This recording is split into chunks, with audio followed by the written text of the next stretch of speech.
And with that, we'll take a rundown of your starting grid for the Salute to Service here this afternoon for the season opener of the third season of Sunday Night Racing of the American Sim Racing League. This is the Salute to Service at Daytona. Starting on pole position this afternoon, it is going to be a newcomer, Andrew Phipps, to the series. He's going to be starting up on pole position with a 50.235. Austin Call from Merkel Motorsports going to be alongside him on the front row. Row 2 headed up by Nate Morris and Scott Scoggins. Kevin Burrows, another newcomer for TLDR Sim Sport, going to be down to the number 5 spot alongside Sub-Zero Sim Racing driver Alexander Smith. From there, row number 4, it's Dave Seats for Limitless Motorsports alongside Joshua Rutherford for the Work in Progress Racing crew. Casey Campbell for Speed Mafia brings it up in the number 9 spot alongside Renee Garcia. The SGI Motorsports driver starting down in 10th. Jake Erickson, newcomer Blair Warner, bring it up in 11th and 12th. Corey Rutherford and Brody Gunter. Gunter, of course, a now defending champion in this series, coming on after a dominating performance with about 10 wins last season alone. He starts 14th alongside Rutherford in 13th. From there is Travis Fleming and Joshua Hankey in 15th and 16th. Hamlin and Connor Dudek will be bringing up in 17th and 20th. That's Matthew Croak and Jarrell Williams in 19th and 20th. Moving down through the field, it's going to be Alex Howland in 21st, Brian Bono in 22nd, Ryan Dunkelberger in 23rd, Matt Schlosser 24th, Rick Thompson in 25th, Tommy Cook and Matt Williamson bring up the field at 26th and 27th, with the bottom 3 drivers not putting down qualifying laps this afternoon.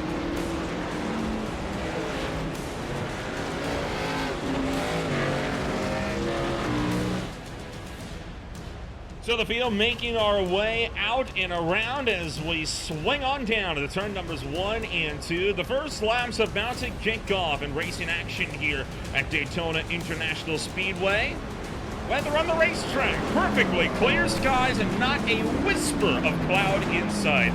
69 degrees Fahrenheit on the track, 68 in the air. It's a chilly day by Florida standards here at the World Center of Racing, and that's going to make for some challenges for these drivers, especially coming off turn number 2, where that sun is not going to be beaten down as much.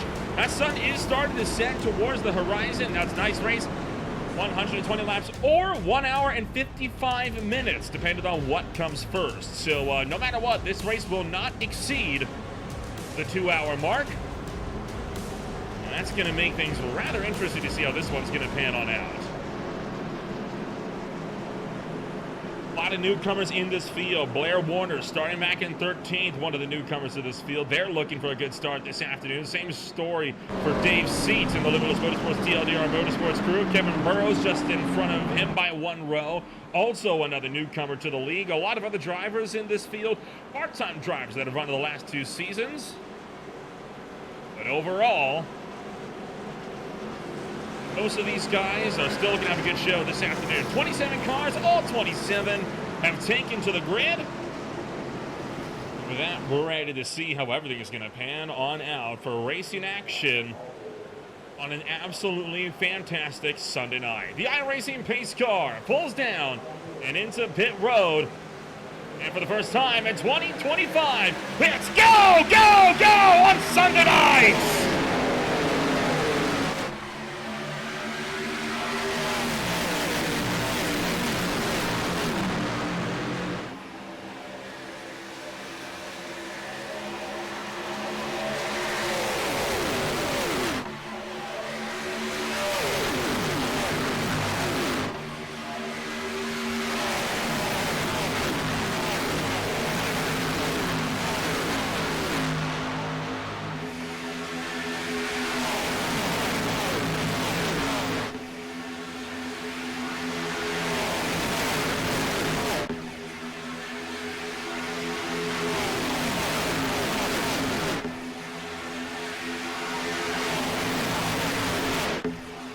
By 2 all the way back through this field. It is Andrew Phipps who leads the lap number 1 to the green flag on Sunday afternoon.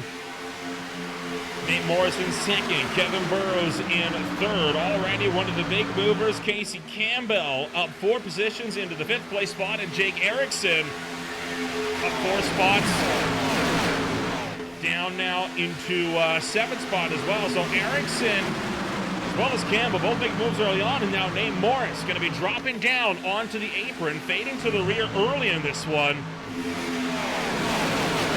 Not wanting to take much risks up front early on, but he, I think, waited a bit too long to go all the way down there, because now he is stuck all the way on the apron of turn numbers 3 and 4, and he will have definitely lost the draft. That is devastating for Nate Morris, as he is now going to be forced to suffer in silence, and he's got to hope for a yellow flag now to get himself back up in contention, where he is in for a world of hurt.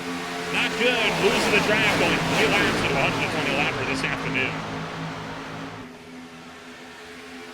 So Phipps, Burrows, Seats, Campbell, Scoggins all making moves, and now Jake Erickson going to go 3 wide up the middle.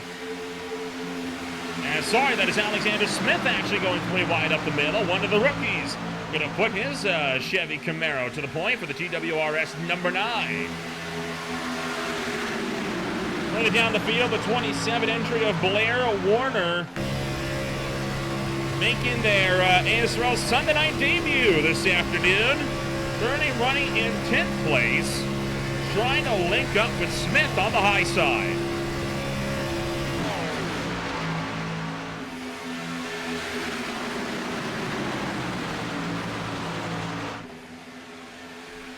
Not a lot of movement being shown up front, single file for most, and this is how we can expect to see a good chunk of this race play out. I mean, we're not expecting to see anything too spectacular in these opening salvos of laps. I'm not really expecting to see any kind of like major action until we get really into the last 30 laps or so of this race. For now, everyone knows it's a very long race. You want to just play it safe. You want to play it clean. You don't want to be the one that's making enemies less than 10 laps into such a long race like this.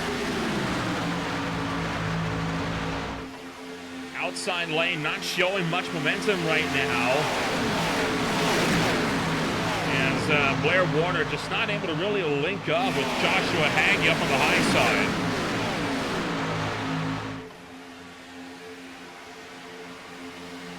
Oh boy, a lot of movement of the field, turns sideways, goes to 26. And 2 cars into the infield, multiple cars into the infield, the 7 and the 27. No caution flag, though. We're keeping this green for the time being. Blair Warner demolished in this field, and now the caution flag comes out. Joshua Hagee also getting involved. They got the worst of it. Well, I was just saying, we're not going to see a lot of drivers taking risks, and, well, they look to prove me wrong. Not a good way for that one to kick off. Let's take a look at what happened here. I think just Hagee misjudges a bump here. No, someone goes up. The 5 went up of Corey Rutherford, as did the 26 of Travis Fleming, and that's what kick-started all of this mess. Down into the infield, Riddle and Hagee both took a ride. And Riddle able to lock that car down.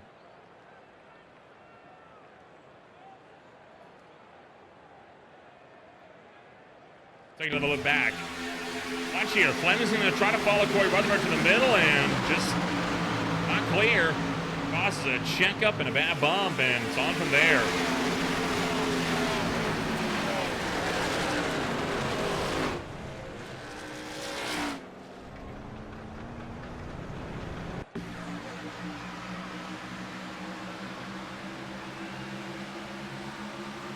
Coming off 2.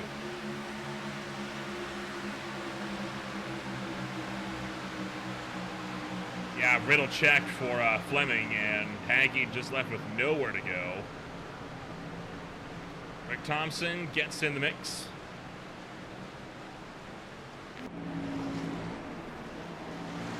A lot of drivers in on the opening round of pit stops here this afternoon. One driver stays out, that driver being Jarrell Williams in the number 24 entry. He picks up the lead of the race.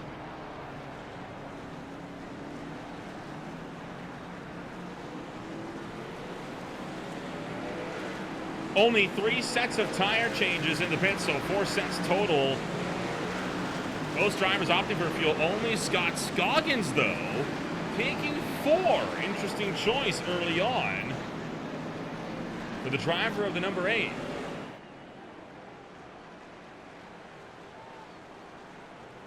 Well, we got one driver, the 420 Motorsports driver of Williams, that now leads the way. We'll get in touch with your current race leader now. Gerald, this is Nolan Rempel up here in the broadcast booth. You got a copy? Well, I'll get a little bit closer. We'll hopefully be able to get a hold of you here, but it kind of talks to the pit strategy. Everyone came in, you just stay out. What's the call?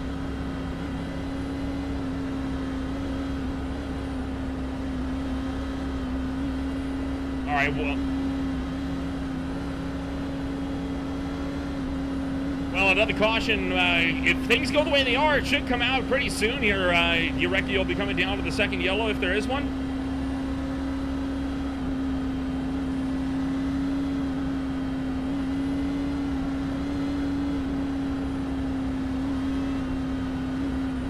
All right, we'll wish you the best of luck on the restart here when we go 1 to green. Gerald Williams, the driver to Hyattsville, currently in P1 for the 420 Motorsports crew. Several drivers still in pit road. Among those is Travis Fleming, Joshua Hankey, and Blair Warner, the 3 cars that got tangled up in that pretty hefty whack. Tommy Cook, Matt Williamson coming back in for another one. Oh boy, we got, what is going on here?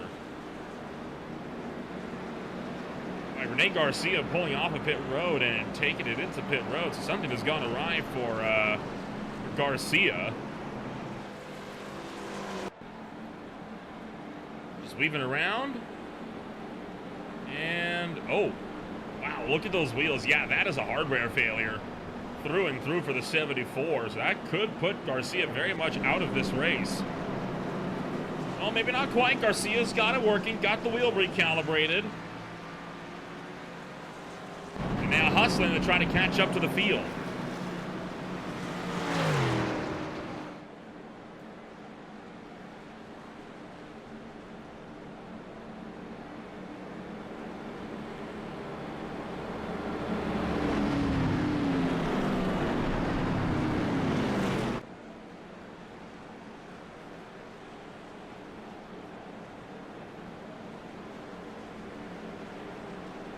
So Williams now with the lead of the race. He has admitted that he just missed pit road on that one. He wasn't intended on coming down, so he's looking for another caution in pretty quick succession here. So we can try and get come on down and get some service on that number 24.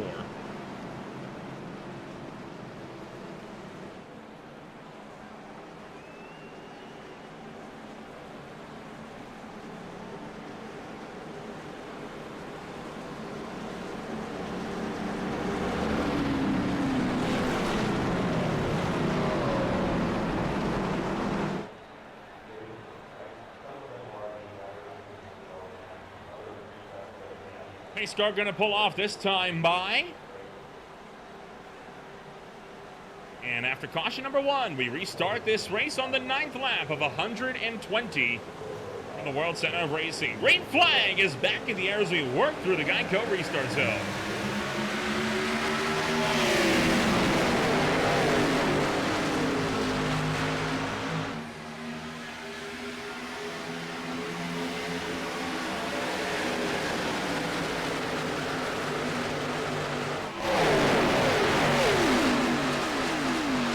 Launch with the outside line. This time around, they are formed up and trying to make something happen as we hit the Daytona Super Stretch for the 9th time tonight. Phipps up top, Williams down low, Seats and Burrows the main pushers. Oh boy! Not clear down low for Dave Seats. Andrew Phipps went down. Seats trying to follow, but he couldn't pull clear.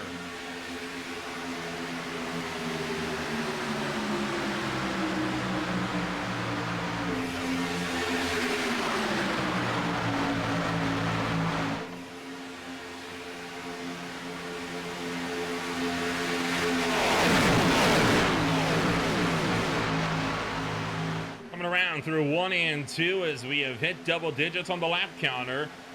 Just over 11 minutes into this session. Again, racing both the clock and the lap counter this afternoon. Oh no! Hard into the outside wall. Those a couple. Big crash for Nate Morris. 73 of Casey Campbell with huge damage. And Matt Schlosser kind of gets involved as well. Jeez. Violent crash coming down the back straightaway, and well, that was already in progress. Just a big concertina, I reckon, for this one. Yep. Dunkelberger tried to push the pusher. That doesn't work. Campbell got hooked into the wall, collected Austin Call. 5 took a lick. 25 took a lick. Almost all of the ASRL cars are getting caught up in that. Call went back into the outside wall. And Hagee really had to jump on the binders.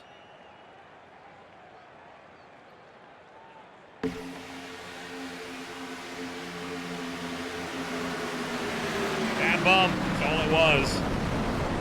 And that 10 car took a ride through the infield as well.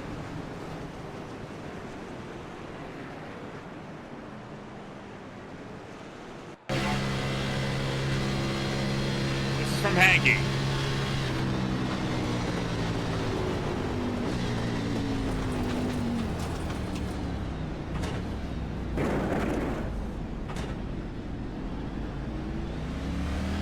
Just 2 laps into this race, and already a couple of pretty hefty whacks into the fence.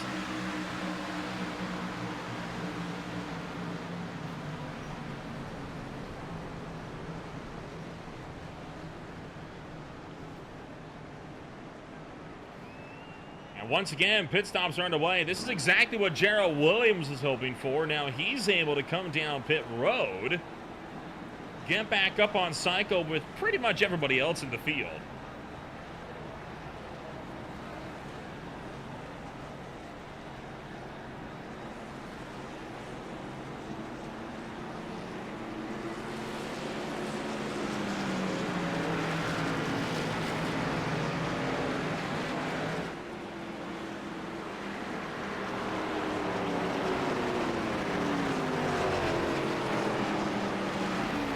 Reports are coming in. We might be getting Chris Hannigan up into the broadcast booth in a few moments here.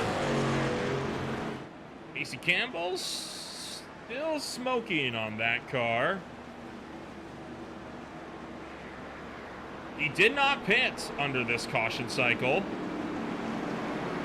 So this makes me wonder why he would not come down to pit road. I gotta be honest, I'm stumped on that one.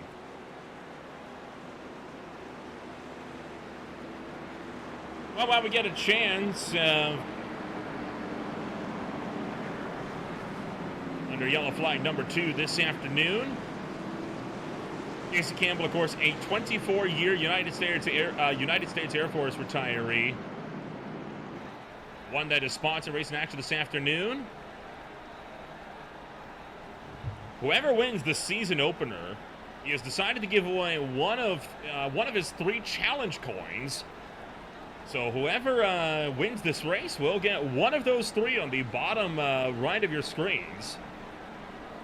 No doubt that could up some of the aggression. Those are some nice coins. I'd like to have one of those on my wall. I might be racing here if I weren't up in the booth. So a very unique prize on offer for those that are racing here on Sunday afternoon. We'll stack them up, we'll dull them up, we'll get set to go back to Green Flag Racing this afternoon.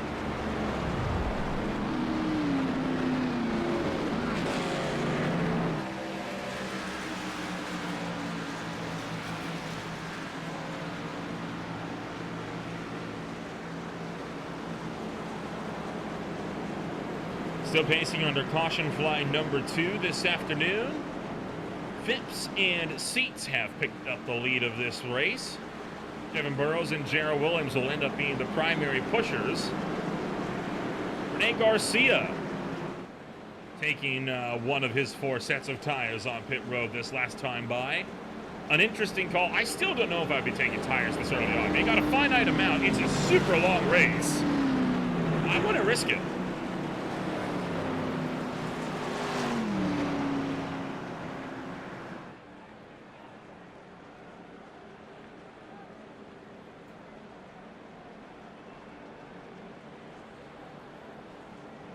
Well, we got a little bit of time still before this yellow flag comes to a close. Well, welcome Chris Hannigan to the broadcast booth. And, well, you know what they say. Better late than never, right, Chris?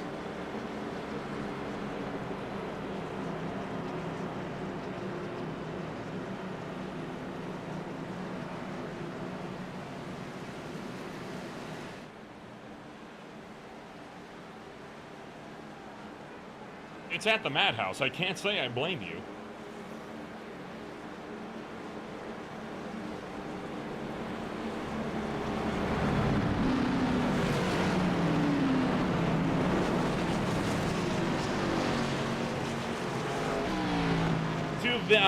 Two fairly sizable multi-car crashes in the opening salvo of laps this afternoon. Multiple cars are out of this race. Those drivers include Casey Campbell, Alexander Smith, Ryan Dunkelberger, and Blair Warner. Colin Fleming are also laps down. Free fly back in the air on lap 14 as we restart this race for the third time tonight.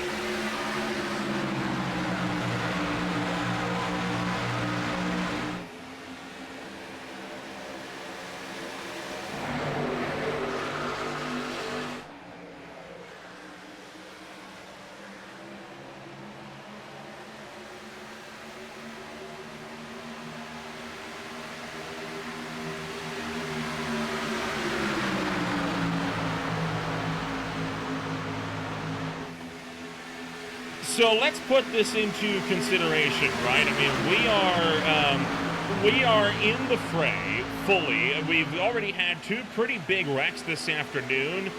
How, as a driver, do you now try to reset all that? Because that's going to have a morale impact when you have those two cautions and you've lost almost a fifth of the field in just the first 15 laps. Yeah, I mean, you've lost a fifth of the field, but you're not a fifth of the way through the race yet. The math doesn't work. You've got to settle down. You've got to let these cars find their rhythm, find their, you just settle into a race. You got a long way to go. And Daytona is a place where you're never out of it. I mean, you just got to ride, just survive. I mean, your goal for the first 100 laps of this race, just stay alive and you can be there at the end. Because if you're there at the end, really anybody's got a shot. I'm more of these guys when I do the Daytona 500 iRacing. You run for 200 laps here at this track. I just run to the back for about 175 of those, and usually I'm in a pretty good spot here at the end. That's how a lot of people run to this track, right? Try to go to the back, just ride around back there. Sooner or later, it's going to go your way anyway. One car getting way down on the apron there, coming off of turn 4. Looking like everything's gotten itself sorted, but it is worth noting. Again, we mentioned before, but there is a time limit on this race. 1 hour and 55 minutes with the green flag. 2 cautions. I mean, you're pacing at the caution lights right here. They're like, what, 2-3 minutes apiece? That adds up quickly, and already we've almost killed a quarter of our timer, and we're not even close to a quarter of the way through this race. Yeah, it might be. I think you're right. It might be at this stage roll over to a time race, but yeah, you see they settle down. They're single file now for about the top 10. And then you got side by side from there on back because everyone's trying to shuffle into place. So get some laps on the car, settle into a groove. 45 there, Jake Erickson. A little bit of wobbles in the draft line. This is the thing about iRacing. It looks so simple, just run your line. But what happens is a lot of the cars will actually try their best to follow the car ahead of them. And it kind of leads to this snake effect on the track where really, it looks like they're just running they're running the yellow line all around the racetrack. So you don't even really need to look at the car in front of you a whole lot. Just look at that yellow line, and it tends to be a lot smoother. So you're gonna get a little bump draft in her, and they're just gonna let off just a little bit. Don't need to be aggressive. You start bumping 2 or 3 cars bump in a row there, and next thing you know, you got a car going around on the back straightaway, and you're wrecking in a straight line. It's never good. Moving on the outside line, Joshua Rutherford, Alex Howland, both making moves. Howland, one of the drivers that did not really put down a practice lap in the practice session leading up to this race. And also in the back there, I believe that is Scott Scoggins. That's kind of getting to the fray with these guys. Well, no, that's Brody Gunter, the defending champion. Tell you what, Gunter, a driver that has seriously impressed from last season. I mean, the last championship, it was a display of dominance that we have never seen before or since on Green Flag TV. We are talking, look at the stats, 10 race wins in a 16-race season and 15 top 10s, 13 top 5s. Only failing to finish in the top 10 once and in the top 5 thrice. That is an insane amount of domination. And you take a look at the winners, right? Hamby and Grave Cook, Schlosser, and then came the domination. Gunter, Watson, Gunter. It was a complete lockout from the middle of August straight through to mid-September for that 01 car. And he's making moves on the top side, trying to get his way to the front as well. Yeah, he's running that Daytona USA machine. I recognize that paint scheme. He's running the top line, trying to get his way up toward the front. Really just got to stay out of trouble, man, and he's doing the right thing. But Daytona is such a random, like, roll of the dice. You don't know, because a lot of the time, if you get caught into an accident, it's not your fault. You're just trying to run laps and survive. I like the upper lane at this play. I've always felt like the upper lane at Daytona, you have a lot more room to work for some reason. Like, when you're on the bottom, you can't go any lower because you're on the yellow line, and if you do, you're going to end up on the apron.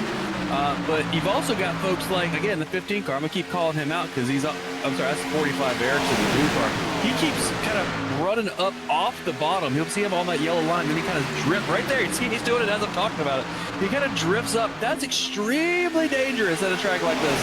But if you're on the outside lane, you can see that, and you can kind of give him a little more room. But yeah, outside lane is generally a safer place to be, at least in my book. But we'll see how long we keep going. Lap 20 in the books, and keep on trucking.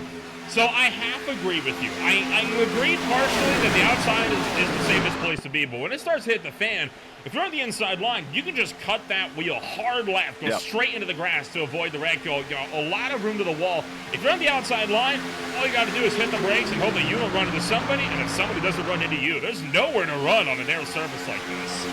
Yeah, no, you're right. That's absolutely right. So that's the trade-off, right? That's the balance. You run typically, you see the 45 drift up again, but yeah, you run typically a little bit more. You have a little more room to work with on the upper side, just running laps.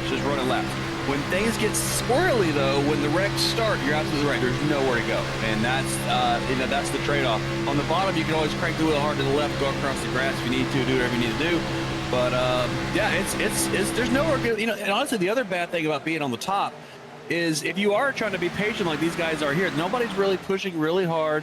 If someone gets aggressive, they can go over the outside of you, and all of a sudden you're stuck in the middle 3 wide. That doesn't happen when you're on the bottom. So, you know, pros and cons each way. And again, what do you feel like will get you to the end? What do you feel like will give you that survival? And I think a lot of these guys are still trying to figure it out. But it looks like right now, everyone's settled down. You don't see a lot of aggressive moves. Everyone's generally staying in line and trying to click off some laps. Joshua Rutherford right now running up on the top lane of the racetrack right now as he tries to get something working for himself with that outside lane. He's been leading the charge up there for the last little while. He's got 35 starts and started pretty much every single race in this league, bar one. And that, again, it kind of says a lot when you have stats like that. Of course, he's a big-time runner in the Wednesday Sports Car Championship as well that this league puts on. And overall, I think, I mean, he's been a solid driver throughout his career. A lot of midfield starts. So far, though, closest he's come to a win, second place at Richmond back when we run the Gen 7s in this league, and only 4 podiums under his belt. So he is looking for another one this afternoon, and potentially Rutherford looking for his first race win of that 64 in the Sunday Night Cup Series. Got to be there at the end. Got to get up there. And he's, you know, I love leading the outside lane against. It's such a good kind of free place to be. But, you know, the other problem with the 2 guys up front right now, you know, you're running about 12 laps into the run here. You're using more throttle. You're going to use more fuel. You see it get a good run here on the outside. Not really getting pushed too hard there by the Alex Howlett in the 2 car, but generally, if you're second, third, fourth in line in these lanes, you will save enough fuel to, you know, get another lap out before you got to pit. Sometimes 2 laps if you do it right. Depending on if you're dragging the brake or you're lifting the throttle. Lately, these cars have so much power and so much, you know, drag that you can just actually burp the throttle versus dragging the brake like we used to do it. But yeah, the outside lane is cooking. I mean, it's a good spot to be. I like the play. Generally, if they're going to wreck, hopefully they're going to wreck behind you or they're 2x2x2. But I mean, it's so far it's working out. Again, everybody says staying in line. A couple cars there in the back going side by side. I think that's going to be, what's that, Josh Hagee back there? He's trying to go side by side and go around the outside. Nothing really going all by yourself up there. That's not going to work. Going to get back in line, drop in behind Brian Bonneau there. But they're going to go side by side for fun for the fans. And then, of course, we're over halfway through this field stint already, so now we have to ask ourselves pit stops. It's been an unusual call so far. Some drivers have already taken one of the 4 sets of tires that you offer, even though, you know, we had 2 cautions before we got to even lap 10 of this race. Fuel tank's only 50% here, so fuel-only stops are going to be in order tonight. They were taking tires already, huh? Wow, that's surprising. Generally, you don't need tires the whole race. Only like 1 or 2. Okay, so that works, but yeah, fuel's the big thing here. You got some lap traffic coming up ahead here, about a straightaway ahead. We'll keep an eye on that. Starting to lose a little bit of that upper lane, starting to lose a little bit of coordination. Again, you see Gunter here, he's pushing Alex Howland really strong, but Howland's not really running in the toe of Rutherford here. Now he is, but watch when they come off the corner. Let's see if he stays. Yeah, Alex is kind of running generally kind of a more traditional. He's just going to run straight. It looks like you got Howland kind of going up and down the track a little bit, but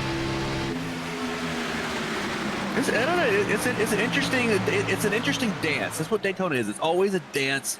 Sooner or later, somebody's going to step on someone else's toe, but it is right now. It's working.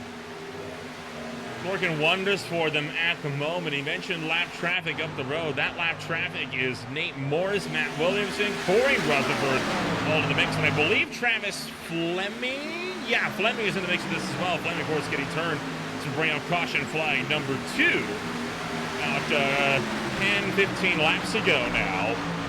Andrew Phipps still leads the way. That'll be for Camaro. Meanwhile, just behind, Kevin Burrows started the pole clear for the TLDR Sim Sports machine. Today, see Blair Warner back up on the racetrack. They were involved in the first crash of the afternoon, along with Alexander Smith right behind. I noticed Gunter moved down to the bottom line. He was running up there 4th in line on the top. Said, I had enough of this. You guys ain't going nowhere. He's going to move down. He's already overtaken a couple cars there on the outside. Got a blinker there, 4th car on the outside. I think that's the 76 of Rick Thompson. That's not what you want to see on a super speedway race, is a blinker. But it looks like he's back stable now. So, yeah, but look at the inside. Look how the inside lane is slowly stretching out here. Now you got people like Gunter there almost overtaking the car that is leading the outside. But now the 64 of Rutherford's going to drop down to the inside. His lap traffic is going to squeeze by on the outside, and looks like everybody's going to make it. There's their car on the inside there too, so they're got a little bit of snaking. And now look at the accordion coming up on the back straightaway here to turn 3 wide. Oh geez, that's bold. Andrew Phipps 3 wide up the middle of lap traffic. That's always a brave call, and a lot of other drivers being forced to do the same. Corey Rutherford going to abandon this. He's down the pit road. And Nate Morris might be doing the same. Van Morris clipping 2s into the grass just to get the heck out of Dodge with that mess. Could have been a nasty incident. The one driver that did not yield, Blair Warner, who remains firm on the outside. Yeah, that wasn't the most graceful lap traffic overtake I've ever seen at Daytona. That was kind of awkward on all sides there, but they survived, so no problem. Still trying to sort it out in the back straightaway, 3 wide. As, yeah, it looks like, was that Warner on the outside? Yeah, he's just slowly dropping back. He's got Smith back there with him. They're going to drop back. It's like they're finally clear. 74 might have just brushed the wall there going through turn 3. That's going to be Garcia. Did one of those, like, trying to hang on the rear of the car and just got a little fishtail and slapped the wall, but I think he survived and was driving on. No problem there.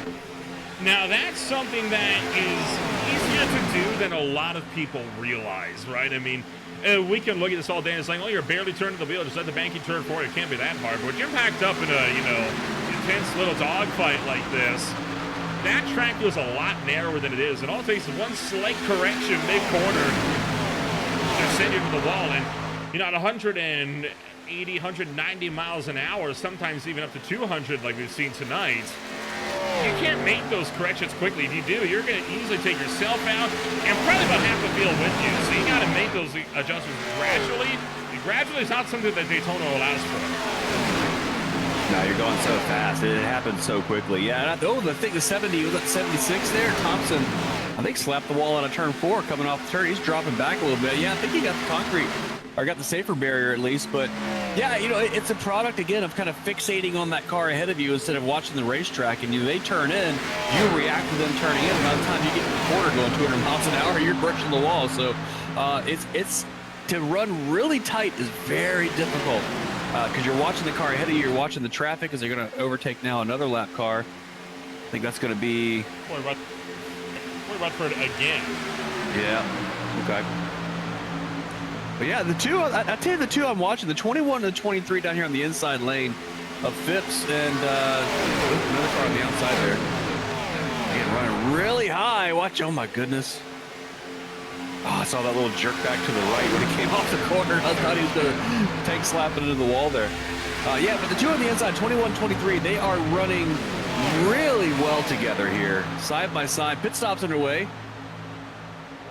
That is Matthew Croak coming in all the way back in the 18th place with the Kenny Hoffman Racing Machine, while everyone else comes off at turn number 2. You know, a lot of people like to call Daytona and Talladega the wild card races, but the super speedway races are especially wild card of this series because you only have one a season. You don't have the 2, 3, or maybe even 4 that a lot of other leagues dabble in. I like it. I mean, it's such a, I don't know, it's such a coin flip. You never, a lot of times if you get in an accident, it's none of your doing. Here we go. Pit stop's underway. Whoa it down. Let's see who's not going to make it. 45 is going to take it off the cone. No! And almost the leader of the race. That was Jake Erickson that just about collide with Andrew Phipps. He is almost certainly going to get a pit road penalty for that one, likely for an unsafe pit entry on that deal. But geez, that could have been a nasty, nasty slide right on board with Phipps. And you'll be able to see this in the mirror here. Well, this is after it's already happened.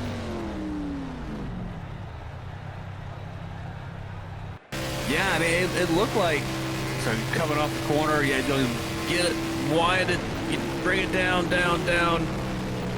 A little bit of lock up. He's going to save it, get it down perfectly, and then watch in the mirror. Oh, Ew. Hello. Can't rejoin like that, but I guess he got away with it. More pit stops underway. Looking like the 4 Brian Bono may have had an issue coming down into pit road as he was way down on the apron and I think facing the wrong way just about. This is Bono's pit entry. He's last in line here, coming in. Ooh. No, coming in hot. Coming in really hot. And Catches the inside wall. He took a couple with him. Yeah, yep. Got it funneled in there between the car and the wall. I imagine that's something that will be looked at after the race. I'm sure that provided some damage to a few cars there. And he's got a penalty for speeding on entry, I think. Yeah. A little salt in the wound there on top of it. Race control is going to hold you. All right, so it should be the last few coming in. Another car going to high-five the inside wall on the way by. Scott Scoggins, the last car down to pit road, came down all by himself, interestingly enough. Mike Hamlin up in the lead of this race by about half a second, but look at how spread out everybody is now. These guys are going to slingshot up to one another. This is going to get wild for a few laps here. Oh, yeah. Everybody's got fresh fuel. That little, that last third here is going to have such a momentum push. See, the top 3 are going to stay single file. They're going to push each other, try to build that speed up. 4th place coming in hot here. 24 car Gerald Williams. He's going to be the next one to arrive in sequence. Can they build the momentum up before that second train runs them down? And the answer is no. You've already got Gunter going to the outside. He's going to get pushed by, I believe, is that Phipps up there? Yep. They're going to start shuffling. Now they're all going to coordinate who's going to go where. Look at Gunter on the high side. Big run into turn 3. Huge run up top for Brody Gunter as he's going to make that drive around into turn numbers 3 and 4. And he will not be able to take the lead this time by, I think, the inside line. Finally found their second win, but big fractures in the field. You got this group all the way back to the 12th place spot, and then Matt Schlosser all the way back here in 13th. 1 second behind him is Scoggins. Then Burrows back in 15th, and then Bono with his penalty down in 16th. Erickson in 17th. Corey Rutherford and Morris are both down. And wow, Morris missing the hood on his cars, but he's seen better days. And Matthew Croak about to be caught by the leaders. See, there looks like, was that Garcia jumps up to the outside lane there, jumped in front of Gunter. Gunter's going to push him into turn 3. 2 by 2 by 2 for the first 4 rows here. 5 rows maybe. Yeah, 2 by 2 for the lead pack. Off turn 4. got a brand new race and you got lap traffic to give them a little hard time. I'll tell you what, Chris, I think you were the lucky rabbit's foot that these guys needed because they were crashing about every, like, 7 laps or so. Then you came in, and we haven't had a caution since. Hey, I'll take credit for it. I'm not going to say anything myself. I'm going to let them keep running because I know that's going to jinx them. Into the wall goes Ericsson. Ericsson into the wall. Looks like everybody's still going. But, yeah, 2x2 on the lead pack. You don't want to do this forever. Still, you're only working lap 37. There's a little love tap between the 28 and the 74. Gonna go well. Thompson 3 wide rebound off of the top and bottom lanes, and that is a miracle that they did not wreck right there. Holy cow. They tried as hard as they could right there. 74. Thompson was just like high-fiving everybody in the middle of that pack. Got it under control. I mean, that wreck was happening for a minute there. So he comes, the 45 gets to the wall behind him. That's not really the issue. Thompson's going to get a big shove here, perhaps. No, he's going to shove the car ahead of him. Phipps tried to go 3 wide up high, and nobody went with him. Thompson's going to go 3. Thompson's the one going 3 wide, but then they start checking up ahead of him. Oh, the 2 gets into the side. Wow. 24 goes up. Wow, so the 2 actually is the one that kind of went up and caught the quarter panel there of Thompson. Wow. A little bit before that, watch. Thompson comes down. 2's running straight. Well, I think they both kind of ran into each other right there. But yeah, they all survived, so no harm, no foul. Keep driving. Yeah, look to me, because Phipps was looking high. I think Phipps wanted to go 3 wide up to the top shelf, but nobody wanted to go with him. And now Rene Garcia being shown absolutely no favors as he was shuffled right down to the back of the field. He's showing the door right now, saying, yes, sir, I'll have that later. Thank you. He's going to drop back. It's probably a smart move with as aggressive as this racing is. Again, you're only working lap 39. You got a long way to go. Thompson back there still wiggling all over the back of Gunter. That makes me so nervous. I know I've said it like 3 times now, and I won't say it again, I promise. But the wiggling behind the draft is something that just that's what causes accidents here. And 4-car giving him just enough room. Gonna be Brian Bonog and letting them all go by, but he did it the right way. You gotta stay in line, and all this shuffling just it makes me nervous. I'm over here twitching in my seat, Nolan. This something's gonna happen soon. I can feel it. 40 laps into this race, checking in on the timer on how things are looking. 1 hour and 15 minutes to go. Well, 16 minutes really. But I think Thompson just got in the back of Gunter there, going into the corner, which is never good. They all survived. That's another Thompson, another close call involving that red and white car. I'm gonna keep an eye around that spot. Is that second lane? I mean, the second lane's got enough cars to get the momentum and push up toward the front. They just can't get organized enough. I mean, look how and the bottom lane is stirred up enough as well. They're not really going fast. And you got Gunter there. He's running where he needs to run. But behind them, they're still, I think, getting a little bit of shove here in the turn 1. Let's watch how they go in the turn 1. Watch this. Let's get a little bit of a touch this time. No, I don't think so. That's where you want to be. So now Thompson's in a good spot. He's pushing right there, pushing him off the corner. Look at the run. Because how tight he was going through 1 and 2. Look at him side by side on the back straightaway, neck and neck. Oh, Thompson does catch the ball. Rutherford catches the wall as they both get down the back chute, and Brody Gunter going to pull clear for the first time tonight, but that big bobble from the top side going to allow for Hamlin to get back in on the low end of things. Now, Chris, I've run the numbers. Assuming we run on average about 47.5 second laps, which is about compared to what they're running right now, if they're able to run that, they will finish this race on laps with about 7 minutes to go, but that is relying on them running green the rest of the way. I think 1 or 2 more cautions, and this race is going on time. Yeah, I'll take that bet. I agree with you. I'll take the bet. Yes, the way they're racing right now, that upper lane has the speed if they can organize it. And we saw it a couple, like last lap through 1 and 2. They had so much speed. They came out ahead of the bottom lane. But then down the back straightaway, again, they started bump drafting each other. It got a little squirrely. Now that inside lane's reforming again, you're seeing them starting to pull away. You need to be right in the wheel tracks of the car ahead of you, and you need to bump them coming off the corner, down the straightaway. kind of back off into the corner, and then just right when you straighten the wheel out coming off the corner, you want to bump him again. So yeah, riding on board here now with Thompson. See, he's well, again, he got drifted up. So you see, he actually Gunter there kind of moved up a little bit to kind of get him behind him. Now right here, you want to be bumping him all the way down the back straightaway right now, but you can't be pushed a whole lot by the car behind you, dude. That's causing bigger issues. Well, look at the angle that he's holding that wheel at down the back straightaway. That is not a normal wheel angle to be holding that car at. I think he's struggling with handling on that machine right now. That's why we see him struggling to hold a straight line. I think they're all doing that. I noticed that when they were pit road. I think it's part of the setup they're running. Oh, yeah, you're not wrong. Yeah, I think they're all running the same kind of geometry here in their setup. So it looks kind of goofy to us, but I'm sure they all just kind of rotate their hands from the position and put it back where they're supposed to be and drive on. Unless you got one of those F1 wheels, then it's kind of awkward. The reason why that's weird is because usually when you see a big offset like that, it's to the right, not the left. Right. Yeah, exactly. So somebody messing with capture the stagger and stuff here. Woo-hoo-hoo. They made it work. Again, it was tight. Oh, my goodness. They're not done yet. They just now got out of it. Yeah, the second lane lost. Oh, boy, Phipps. Second lane lost a lot of ground there that lap. Probably to get through the lap traffic there. Right on board here with Phipps. As that second lane woes up quite a bit. He's going to get a little bit of contact from the back. Jeez.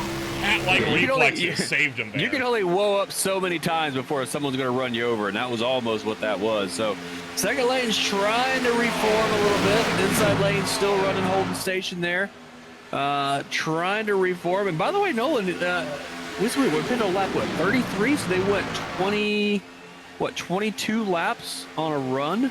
I can do my math. We don't need to speculate. We can see. Look at this. So we are halfway through the next run already. Let's go. The wonders of technology, I know, right? You don't see this often in the beer league. No, we don't do stuff. What are these things? This is fantastic. But yeah, you're getting close. I mean, yeah, 20 lap stints on the fuel is I'm here for the chaos. I love it. But second lane's, look at the reform. Gunter's a great guy to have up there up front. You can tell he knows what he's doing. He's not weaving across. He's holding a steady line on the track. He's not kind of sliding up and down. He's leading that pack. He's pulling them around. If he can get his troops in line, he just bump them down the straightaway. And everyone else just kind of stay back and just stay in the tow. Don't push him up like that. It's close, but basically what he's doing, he puts the right side of his car on that white line in the corner. You see that? He does that every corner consistently. That's saying that this is where I'm going to be. And if the guys behind him can figure that out and run that same line, not even really look at where he's at on the track, they will go so fast on what is by far the longest green flag run of the race thus far. Hamlin, Seeds, Williams, Howland, single file on the inside line. Gunter, first driver, double file with Dudek, and they are duking it out for 2x2 wide all the way back through this opening pack from there. A bit of a four-car scrap back here as well. This is Scoggins, Schlosser, Erickson, and Bono that are all collected up with one another. Helping each other not lose any more time on the track than they already have. And drivers like Scoggins, Schlosser, and Burrows, they are hoping for a caution to get themselves back into contention. Good looking race cars here. I'm looking at the paint schemes, and good looking race cars in this track. I love seeing the unique paint schemes going by. Teammates up front, obviously, with the full send cars. I love that. I love the Daytona USA car. Nolan, I don't know if you remember the Mustang race we did at Daytona in the beer league, but I had that same paint scheme in my Mustang, and I won that race. So I am rooting for Gunter to put Andy's dream machine up there. I love it. Good to see it. Well, the Limitless Motorsports 1-2 duo are looking to try to upset that run up at the head of this field. I mean, they have been in complete control of this race ever since the drop of the green flag on the latest restart. And ever since through the last one pit stops as well, they have been on point. These are two drivers that clearly know how to work together in races like this. Yeah, they're doing a great job. Let's see if they keep doing it, though, once it gets a little pushy from the outside. So far, it's been a fun. More lap cars come by here full side on the outside. I'm about to say, we're about 4 laps away, now 3 laps from pit stops. And again, One car ducking in early. That's going to be Rutherford. He's a lap down, though, so he's going to keep running his race. But the rest of these guys, let's see who's going to go with who. So let's do some math. If it goes green, 22 laps, you've got, what, 70 laps to go? So you can do it in 3 stops and then a splash and go. But if you stretch these out, can you just do it in 3 stops? Do you need the splash and go?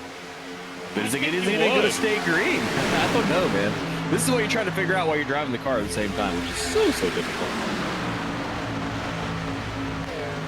Turning lap number 50, checking on the stint counter again. Only about 5 laps or less away from pit stops at the World Center of Racing for the second time this afternoon. And, well, they got formed up really well after the first stint, but we did lose about, half the field to fight it out amongst themselves. Their own little battle packs now, except for the front 12. Do you reckon this front 12 might be split in 2 as well after the pit stop run?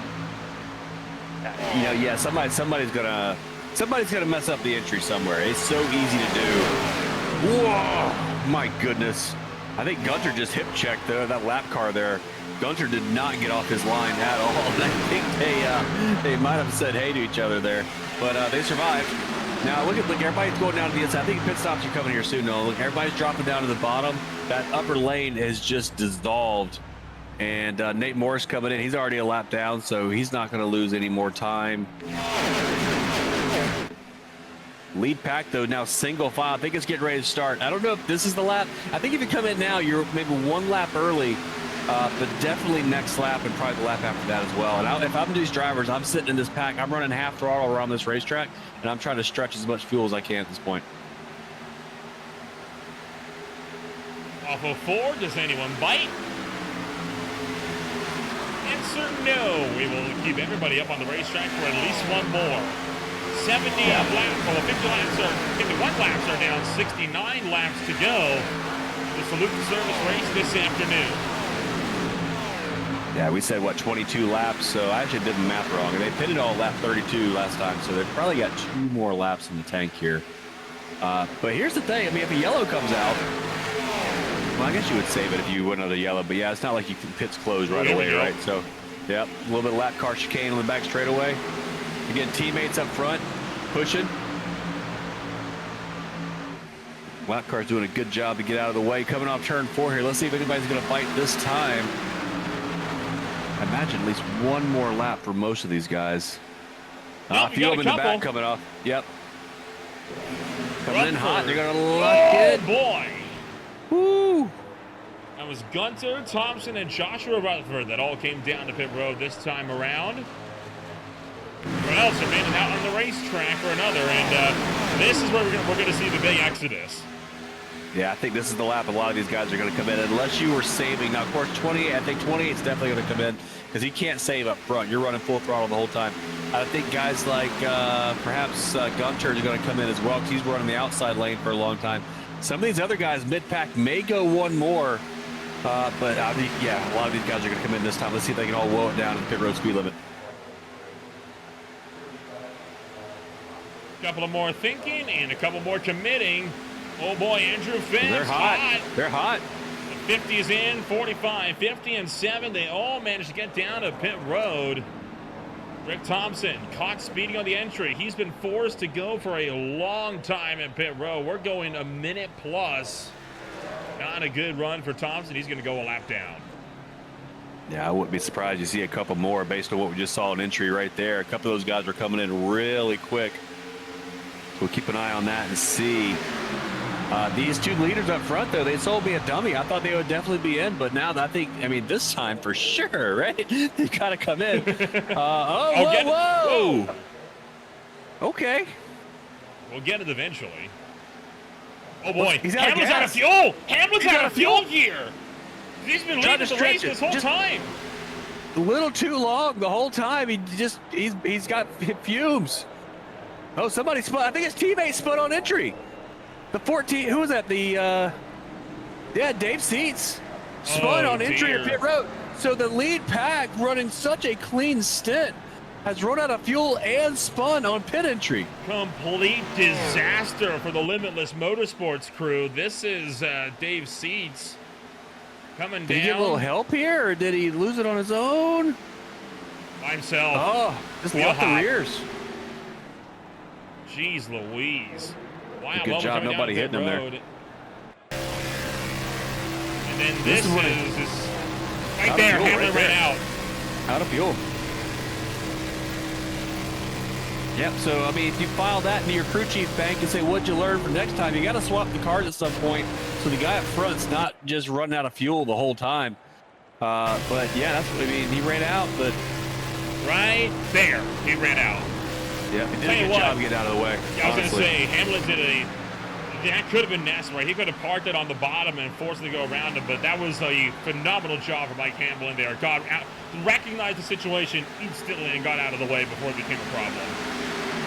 They tried to stretch it, though. They really did. They tried to stretch it.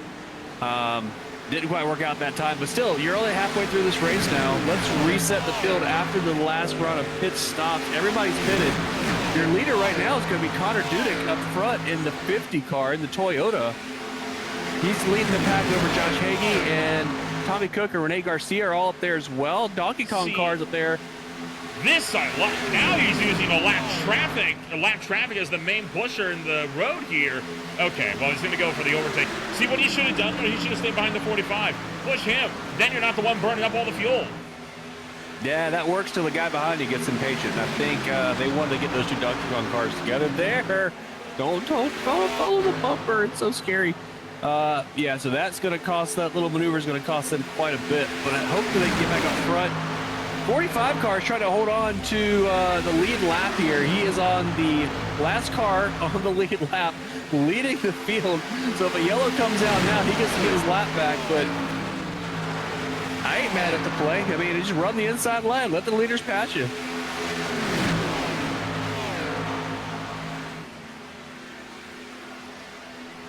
So right now, that is, oh boy, big jump to the inside for Hankey, as he kind of got collected up a little bit by Garcia there. Yeah, I think Garcia gave him a shot right there. Maybe, I was looking back further. I think he got some other folks like Rick Thompson back there. May have helped kind of push them into each other, but yeah. So look who's back up there in the lead pack, though. Back in that Daytona USA machine, Gunter's up there still. He's just running his race again quietly on the inside. I'm watching him. I think he's getting, just watching the way he runs that car. If he can stay out of trouble, I think he's going to be in a good spot in this race. Teammates up top though aren't looking too strong. They need some more help up there, and actually they're not doing themselves any favor. They need to stay in line too. I think that bottom lane is getting a little impatient there with Erickson running the inside lane. Look at that. Oh, my goodness. Oh, my goodness.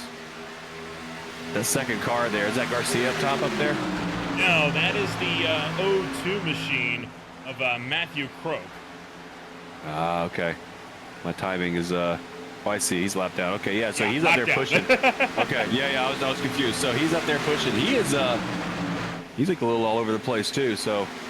Listen, when I say that, I'm not trying to be rude to the drivers. I know this is hard. I know it's hard, but you got to stay in line.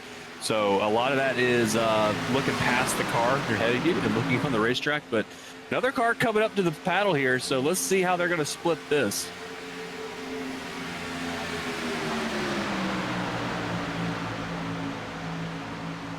Send them up the middle, maybe? Oh, inside lane's not going to like that. They're not going to like that, Nolan. A lot of movement being shown from these guys in that middle groove, and it is not going well.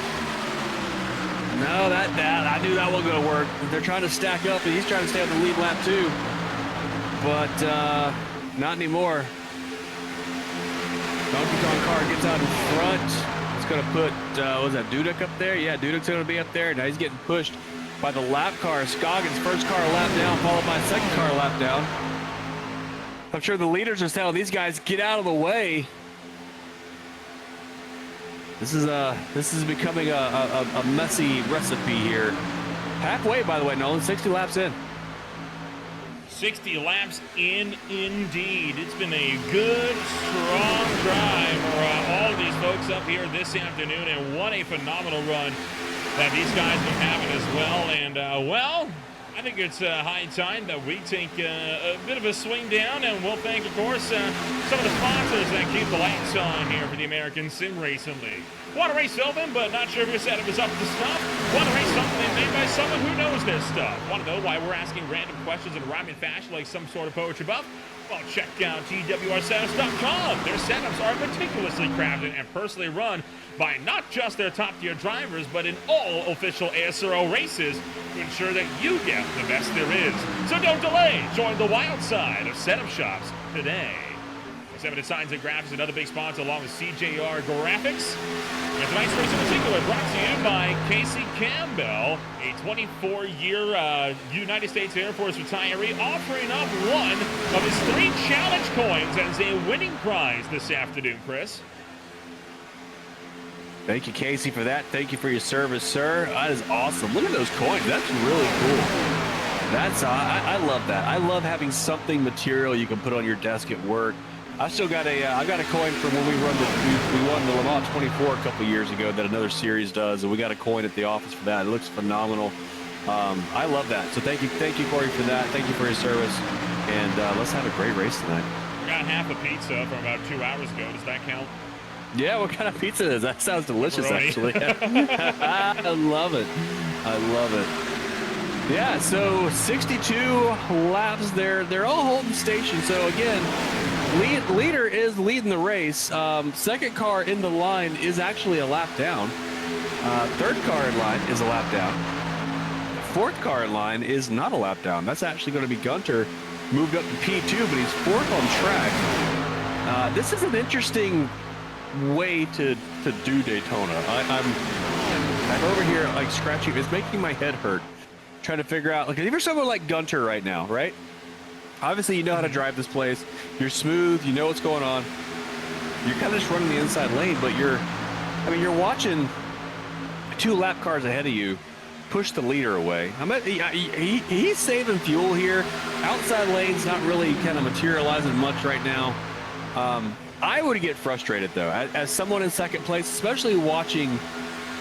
Especially watching the second place car kind of all over the place. That would make me really nervous, because I think the inside lane could probably go a little faster, but it is what it is. They're running. I think teammates push each other. I respect that.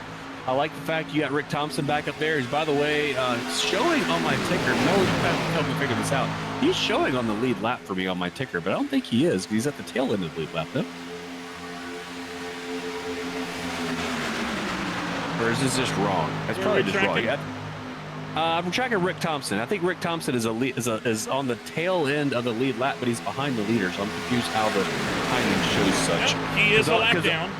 Okay, so you're timing your ticker there on the screen actually shows him lap down, so that's correct. The one I'm looking at shows him not, which is weird. So anyway, I digress. But yeah, so the second car, third car lap down, and then you got the leaders behind them as well. And yeah, if I were someone like Gunter, I'd want to. I wouldn't go to the outside just because of the amount of movement I'm seeing in the cars ahead of me. I just kind of run on the inside, to the points you made earlier, Nolan, about if something happens, you can duck to the left. But yeah, I guess why not? Stay there, save some fuel. Got another pit stop coming up here. What, 10 laps or so? Yeah, give or take. Might be 11, might be 9. Could be either or, honestly. Right now, I think it's a good time to kind of break down the schedule again, because this is, again, the fastest race and one of the longest races we're going to be seeing all season long. Next week, 170 laps around the Charlotte Motor Speedway. Our first road course race comes at round number 4 on the road course version of Daytona the National Speedway. And then, of course, our first short track race at Richmond. Now, this league prides itself in making extremely unique schedules, Chris. And they go to a lot of racetracks that a lot of other NASCAR series don't go to. So you got your usual classics. Here's the ones that a lot of leagues go to. Mobility Resort Motangi, round number 10, April 27th. That's going to be fun. They're racing at the Oval over there. You got Irwindale Speedway making a play. March 23rd. I haven't ever called a race at Irwindale Speedway that isn't on the figure 8 layout. That's going to be awesome. I love that. I love that. 250 laps as well. That's a long race. That'll be a fun one.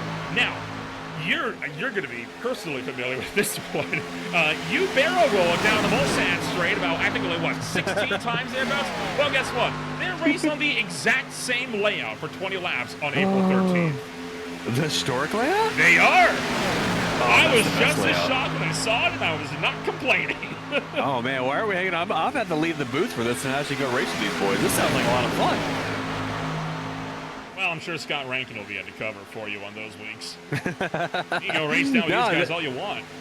Irwindale's the track. Is that the one like just the outside like has progressive baking, right? The outside has more baking than the inside. Way more. Yeah, I thought so. Yeah, that's awesome. I'd love to see Cup cars at Irwindale. What a show. Actually, no, these are nationwide, aren't they? These aren't even Cup cars. I'm sorry. Yeah. Well, and part of the reason for these extremely unique schedules is ASRL has a rule that I honestly love. The rule is they have to use a completely different schedule than what they had last season. So if they had Daytona on the schedule in season 1, they can't have it on the schedule in season 2. So instead, season opener, iRacing Super Speedway. So you have to have a one-season break between tracks being used. I like that. It keeps it fresh. And then they have 2 seasons a year. I love that. So you run all different tracks all throughout the year. Yeah, exactly. I'm a big fan of that. That sounds really cool, guys. It's a phenomenal idea. Yeah, I love that. Worked out Keep very track well. of it.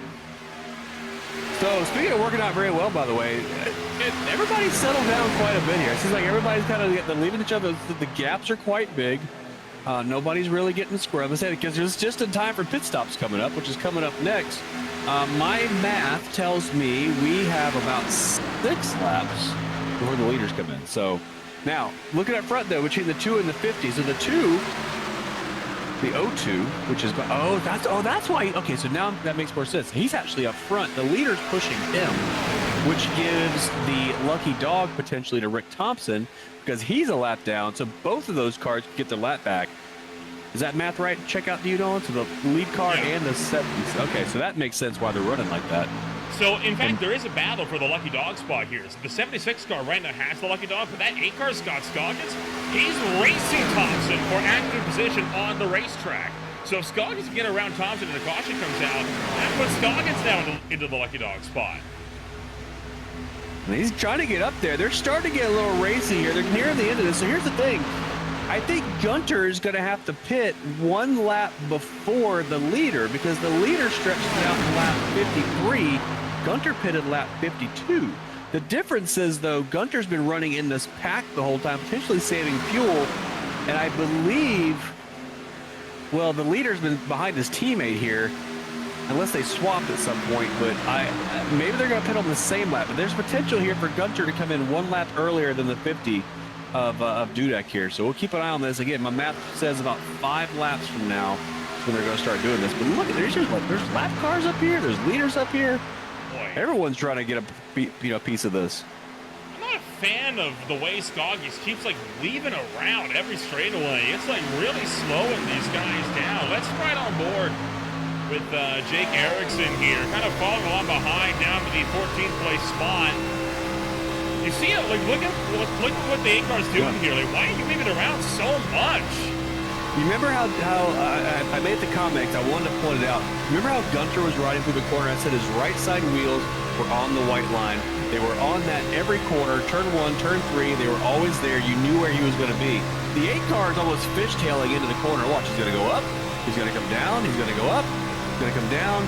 And it makes it hard to get that line going if you're not really holding a line. I mean, yeah, you're running the track and you're entitled to go wherever you want to go, but for the sake of, cooperation and collaboration and all those things with the guys behind you, you need to be predictable. You need to be somewhere where they can anticipate you're going to be so they can put their car there. And, I mean, yeah, he's kind of all over the place. Definitely doesn't make it easy for Jake Erickson because you don't want to bum somebody that's doing that because that could easily result in a big pileup. In fact, that's what's resulted in 2 pileups already tonight. Yeah, it doesn't take much, especially on the straightaway. I mean, this is where everybody starts really weaving, trying to stay with the guy ahead of them. But, yeah, I mean, also the 8 car is not really getting pushed a whole lot by the 45 Erickson there. Yeah, I don't blame Erickson a whole lot, but at the same time, now you got Rutherford moving out. Here you go, leaders coming in. Both of them coming in. Donkey Kong cars 2 by 2 coming in. Oh, no, again. Crow goes around. He'll keep it off of the wall, but a huge problem coming down to pit road, and Dudek had to scramble to avoid his teammate. Yeah, I mean, you can move the brake bias forward a little bit in these cars, but it doesn't really help. It just locks up the fronts, and yeah, I mean, that's it. Brakes are cold. Round you go. Wave by. See ya. Great job on the camera there, by the way. So Gunter will now pick up the lead of the race. Scoggins right now with nobody really working with him. Rick Thompson still holding on to the lead lap, but only just right now. Gunter should have another lap in the tank here. Maybe 2. Yeah, I wouldn't be surprised. If he stretched it, which I'm sure he did. Again, watching the way, look at the back of that car. You get all beat up from the bump drafting. Oh, boy, what was that? Car low. Wow. Jeez Louise, not clear. I'm going to merge now. That's fine. Holy moly. Wow, no kidding. That's why nobody wants to work at it. Look at him. He's up there all by himself. That was a violent hip check as well. Yeah, he's just going to, a little bit more. I mean, he ran through the triangle and just never stopped turning. Well, he did. No, he stopped and he went down. I'm sorry. There's no excuse for that. That's terrible. He's close to being clear. They survived. Let's see if they're peeling off. Yeah, leader's in. Everybody's in. Oh, boy. Leader's going to woe it up. Everybody. Oh, car in the wall. Car in the wall. Yep, it was the number 8. So the leaders will not have to worry about one car now. Gunter hit his marks well. Again, you shouldn't need tires at this point. Just fill up and go. There goes Gunter. He's going to pull out. Is he going to get to the front of this train? I don't think he is, actually. No, sir. No. He is not. Now, let's see if we'll keep an eye out for any penalties there for speeding. So they're going to get up to speed. Meanwhile, your leaders working their way around. The top 4 still have to pit. They're expected to come by this time by. There they go. 1, 2, 3, 4, 5 cars. Coming in hot there behind. 28's coming in really hot. Good job holding on to the car right there on entry. Almost spun around. I think he's the one that spun around last time, right? Or that was his teammate, I think. Teammate. But anyway, yep, so close calls. Looks like they all survived. So, your leader's coming around. It's going to be Rutherford up front. They just missed the box. Yeah, that's not what you want either. Pit stops are so hard in these cars when you go on, like especially the super speedway packages. You can't stop them. You just can't. Josh Rutherford, Brody Gunter, Renee Garcia, and Tommy Cook trying to see if they can beat these guys out of turn number 2. While they're doing that. Come up. Yeah, I think it's going to be tight on the back straightaway here. They're going to blend up. Yep. And so they're going to blend on the back straightaway. Here we go. Oh, they're hauling. Oh my goodness. Yep, little too quick here. So they're coming up. They're going to take the lead. It's going to push Rutherford up front. Gunter second. Oh, no! And that'll do it. Caution number 3. It's the big one in turn 2. Or 3, sorry. That was a violent hit into the wall. Everybody was just, I mean, they went past the lap traffic, and then they said, I want to go to the bottom. And all of them went to the bottom, and eventually these 2 cars went to the same spot. Look, they're all dived down. Oh, the 45 lost it. The 45 lost it on his own. Maybe he got hit, I'm not sure, but he was a lap down too, right? So he actually spun down into the leaders. You got Thompson in there as well. The O2's in there. Did the 45 get contact going into the corner when they dived down? Did the 74 get him? Let's see. Looked like he may have. Right. Yeah, a little bit. Yeah, he did. 74. So they all went down. 74 got the right rear, or the left rear of the 45, and then it just went nuts from there. I mean, that was it. Everybody tried to make a hard left, and man, it's unfortunate. That is everybody coming together. Watch, they all are going to dive down to the left, and right. Did the 45 come down? Well, no, I think they both kind of. 74 kind of held his line. That's just Daytona, man. That's not really one person's fault, but Pretty much everybody got involved in that. Oh boy, look at the 7 car having to scramble down to the inside. Oh, I bet that's a good on board. We should find him. That looked like a good, I think he might have hit somebody else. He's coming up to speed here. Yeah, he was just out of pit road when this happened. So Hagee coming up to speed, still running the lead lap. Having a good night, kind of a good quiet night. They're going to start wrecking. He's going to whoa up, does a good job of whoaing that car up. They're going to slide down the banking. He's going to take a ride over the tunnel. Does he hit the car on the grass? I thought they hit a car on the grass, but maybe I missed it. So anyway, yellow flag's out. Restack, do him again. Caution number 3 comes out. The last one was over half the race ago. This will put us dangerously close to having this race be decided on time. We'll be back in a moment on Green Flag TV with the restart.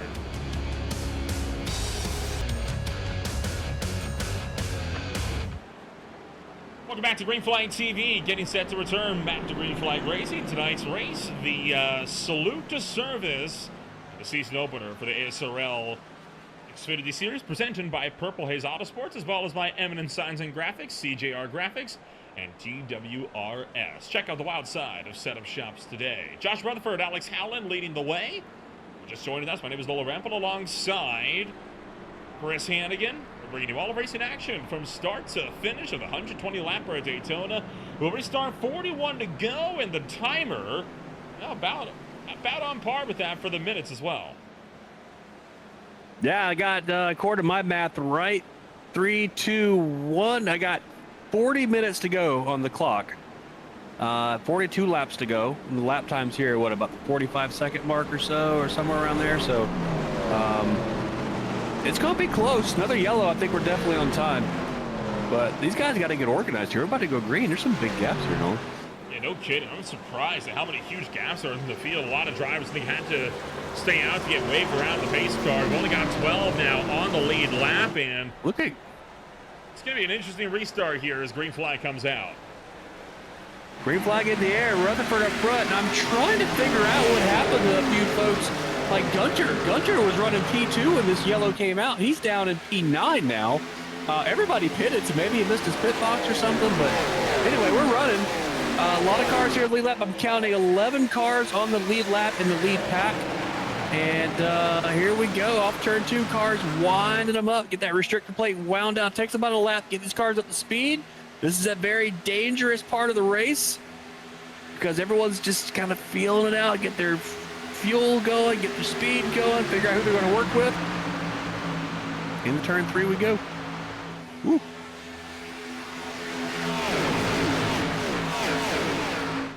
Up high, it's the 21 of Phipps. He is being shoved by the 22 entry that is a lap down. Now 3 wide as Gunter makes a move. Gunter ain't waiting. He's get me up there. That upper lane, if you are back there where he was, that upper lane is where you want to go. You are just wide open, getting the slipstream, getting the draft, all around the track. And look, he has gone from P9 to P4 in half a lap. And now he's continuing to move forward. Watch the bump coming off the corner. You could shoot it down the middle there and get to the lead by turn 3, but he's a smart guy. He's not going to do that. 2 by 2 by 2 by 2 by 2 down the back straightaway. And that is Kevin Burrows in the 426 entry. 23 on the car, but scored as the 426.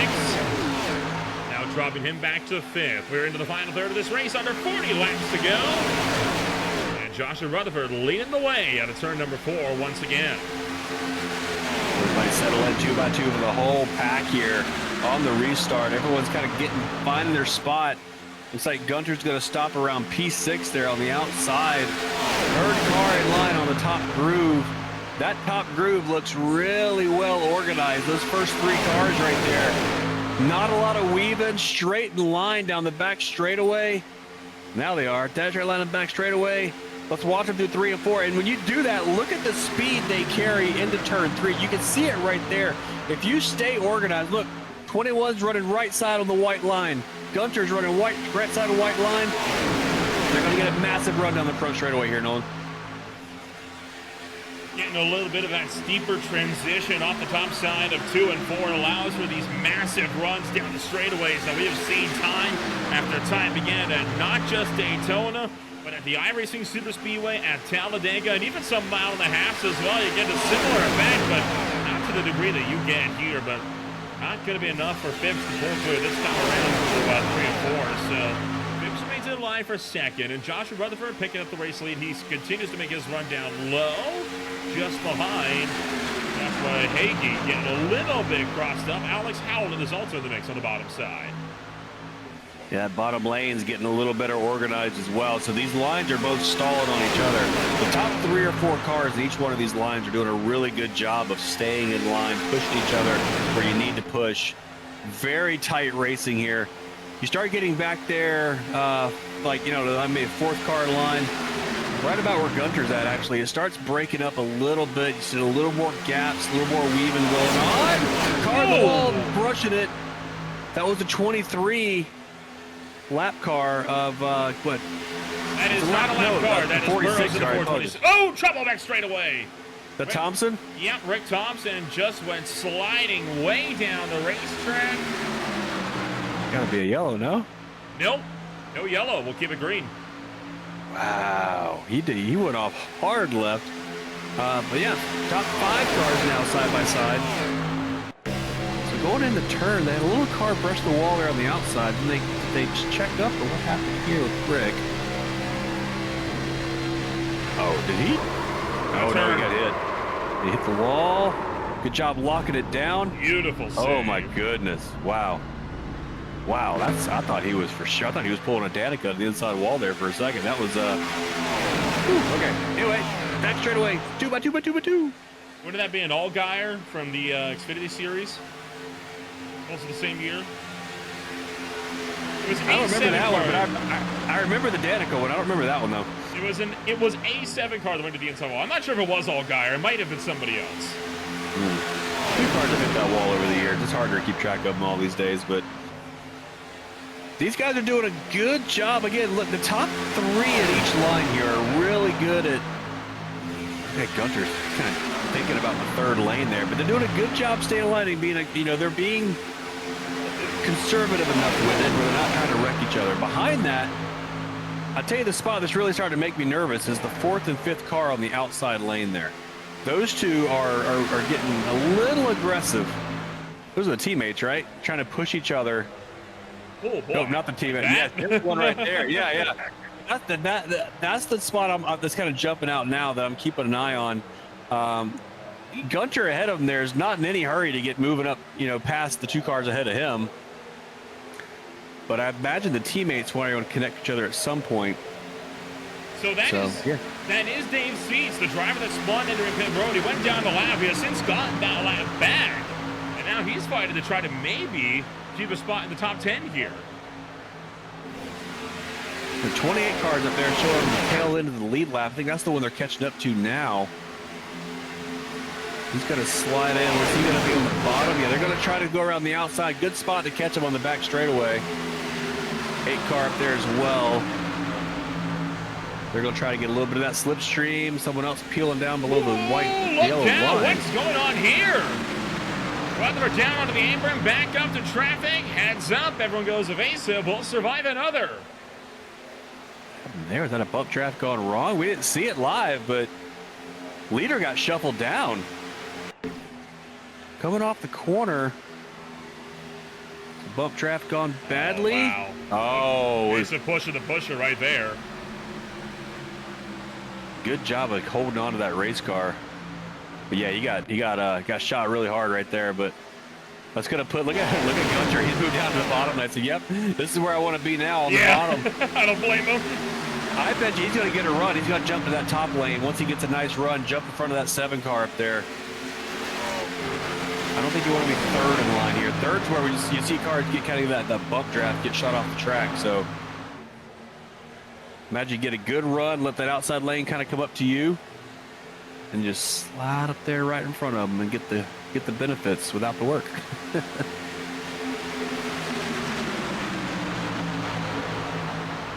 Andrew Phipps now leads the way from Kevin Burrows. Drivers further down the field are still having a good time of it. See Travis Lane kind of getting a little bit caught up.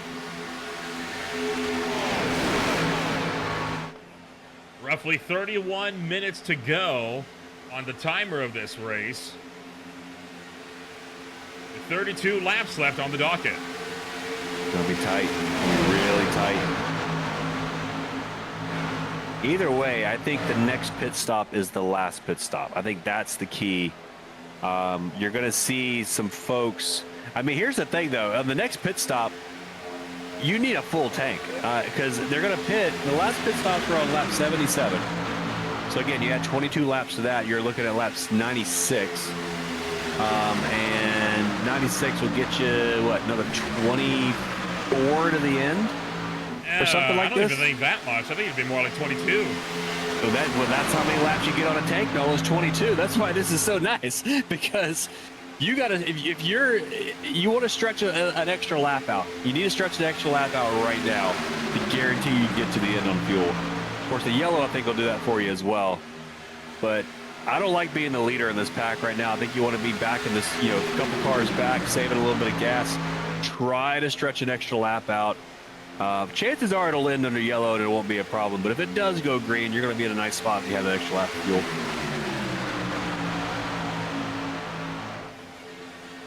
Talked a lot about what's going on down low. Up top, there's still a lot of discombobulation. Joshua Hagee, Alex Howland, Dave Seats, all in the background here, along with more like Brian Bono. Yeah, I just picture back to NASCAR days, like back when they used to use hand signals in the cars and stuff. If I was hanging up there in the top lane, I would have my hand up, just saying, stay single file, and just wave and tell everybody to get in line and push him up there. They can't really organize themselves. They're falling back. That inside lane is looking strong. Everybody's doing a nice job staying in line, giving each other a little bit of push here and there, not running each other over. And the outside lane is just trying to keep up, man. That's how it often goes, right? You need a lot of coordination to make the outside line work. And that's just it, right? The inside lane will always be easier to make work than the outside line. You need a lot of coordination if you want to have the inside line be quicker than that of the inside. Oh, boy. Oh, here's a shot. A big jump into that's Bono sent into the infield. And he's going to get back up on track. He jumped across one of the curbs there. The Lamont chicane survived. I think in real life that would have probably blew some tires out the way that car he survived it. They hit a massive pothole going 200 miles an hour. 28 to go. I think look at our pit stops. I think pit stops coming up here. If we were to do the math right, in about 8 laps? 7 laps? Somewhere around there. Coming up soon, though. Yeah, about 7. Mm-hmm. 7 will do. I'll accept that number.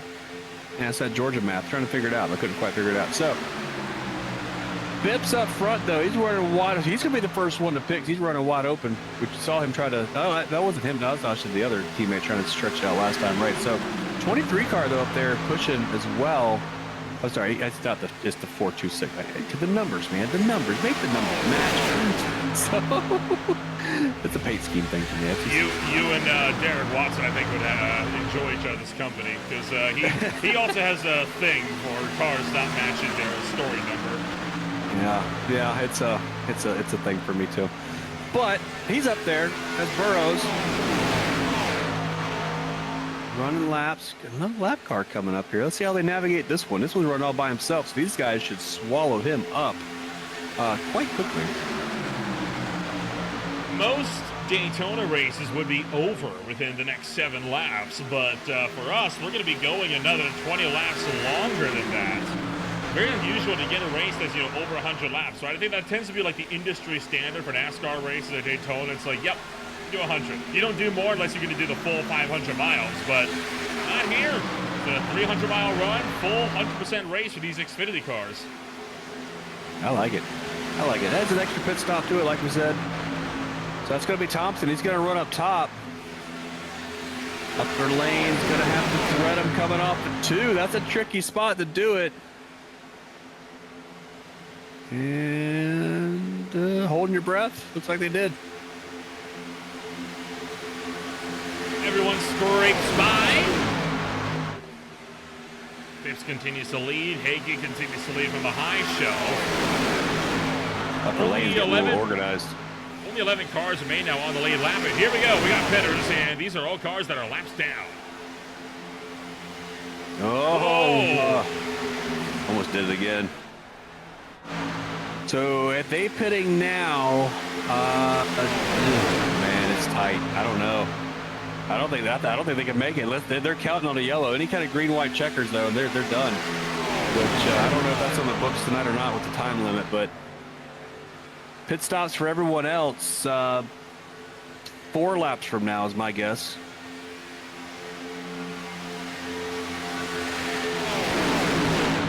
You just need to make it 3. Once we get to the 22 laps to go, Mark, that's when you know, okay, I am good to go to the end of the race from here. It's a good point. It's a good point. So, we got people pitting early though. I don't think this is the call. That's coming in hot too. Oh no! Coming in way too hot. Well, Williams just completely missed it. A little drifting for the fans there on the front straightaway. They'll appreciate that. Yeah, you got to go 2 more times, then you can pit. Actually, you got to go 1 more time, then you can pit. Then you'll start 22 to go, right? So 1 more time around is what you need to do. By the way, Gunter's up there in P2 now. Slowly making, oh, P2 on the inside lane, but he's slowly making his way back up there. I told you I'm watching him. You can just tell, some of these guys, you can just tell. 2 laps doesn't sound like a long time, but 2 laps when you're running a full throttle at a 2.5-mile speedway, that's a real long time to go, and Gunter couldn't go the distance. Neither could Phipps. This is going to be tight on fuel. Hang on to it. A little bit of crabbing in there. Ooh.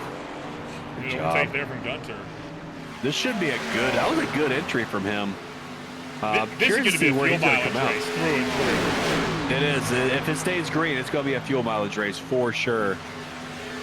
Gunter there, that was a great entry actually. I wonder if he's going to come out ahead of the entire pack once this is all said and done, because these guys have to pit now, I'd imagine.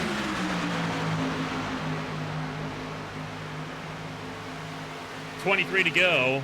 It'll be 22 when they come down, and I do believe this will give them enough fuel just to make it to the end of this race.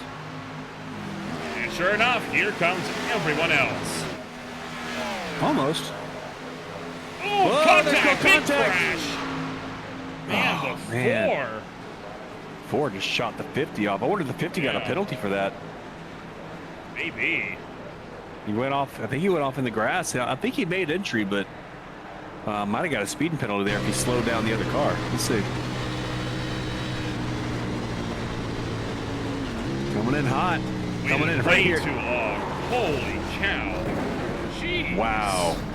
Yeah, I'm sorry. That's going to give C's a speedy penalty because he is in pit road. That has just killed his race and not even his own fault. That is unfortunate. That's. I imagine there are words being said right now because his race is done. You can't get back onto the lead lap from there, not unless you get a caution. And same story for Connor Dudet, by the way. The other driver that got caught up in that, he got hit for unsafe entry because he got shoved into the grass. Unbelievable. Man, I would not be happy. I mean, Brian has not made a lot of friends tonight. Let's put it that way. So field now is actually getting quite strung out. Gunter now, by the way, is leading the pack of the leaders. And here he goes. He's going to slowly kind of thread his needle here, but they're going to start forming up behind him. So you got Gunter, you got Burrows there in the 426, or actually I guess we call him the 23 car, but he's driving around. Another car in the wall coming into pit road. Is that one of the Donkey Kong car? No, that's 26 car. Fleming, Travis Fleming making his way into the wall there. Unfortunate for him. Schlosser, the leader, comes down, leaving this pack as the only ones to scrap it out for a top spot in the closing stages. 3 cars, they both just drafted right by Gunter there. They're going to pick up some lap traffic here, move around them. So you got 3 cars here, actually 4 cars. Heegie's up there as well, the 7 car. Again, running a quiet race. He's managed to stay latched on to this lead pack.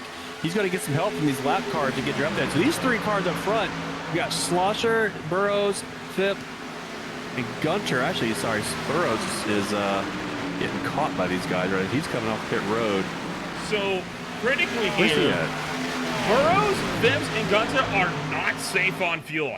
Hagee, we believe, is safe on fuel, but the other guys in the top 3 are not. Yeah, Schlosser for sure. Phipps, Gunter, maybe. Schlosser, no question, is safe. And he's up front right now. He's trying to get to stay in front of you because he probably took a less fuel on his pit stop. That's a brave call going for the overtake there. They did it, though. Good looking race car. I don't know if I would have done that. I would have wanted to make sure I roll behind and make sure I'm safe. That's why I like again where Gunter's at. 3rd place. He's going to save a little fuel here. So let's figure out this lead pack here. I'm trying to figure out the dynamics. So at the front of this pack right now, you've got Burrows, and you got Phipps, and you got Gunter. 3 cars, 3 leaders. Behind that, it starts getting a little bit different. Behind them, you've got Hagee and Howland in the 7 car and the 2 car. But mixed in as well, I think you've also got the 50 and Dudek up there. 14 cars coming into play as well. He's also a lap down. That's Dave Seats. So now the top 5 on track are the 5 leaders. Behind them are the lap cars. So they did work it out on track. 19 to go. Quick look at the clock here, Nolan. Clock is about to click over in 15 seconds to 20 minutes to go. So we're still on the lap counter. Trending in the right direction here. If the yellow comes out, we'll probably go to the timer. But for now, we're still on laps. We're pretty safely on the lap counter now. Yeah. Okay. Yeah, if another caution comes out, then it's thrown into question. But if it doesn't, we are going to finish this race on laps. Yeah, Burrow's up front. Remember, he's the one that pitted first. He has the less fuel out of everybody in this line, and they're making him punch the hole in the air. Oh, that's almost bullying, is it not? Well, nobody made Burrows go to overtake Matt Schlosser there. That was his choice to do that. These guys just followed and took advantage of it. He's got to live with the consequences. Kind of a case of after you, sir. Yes, go ahead, please.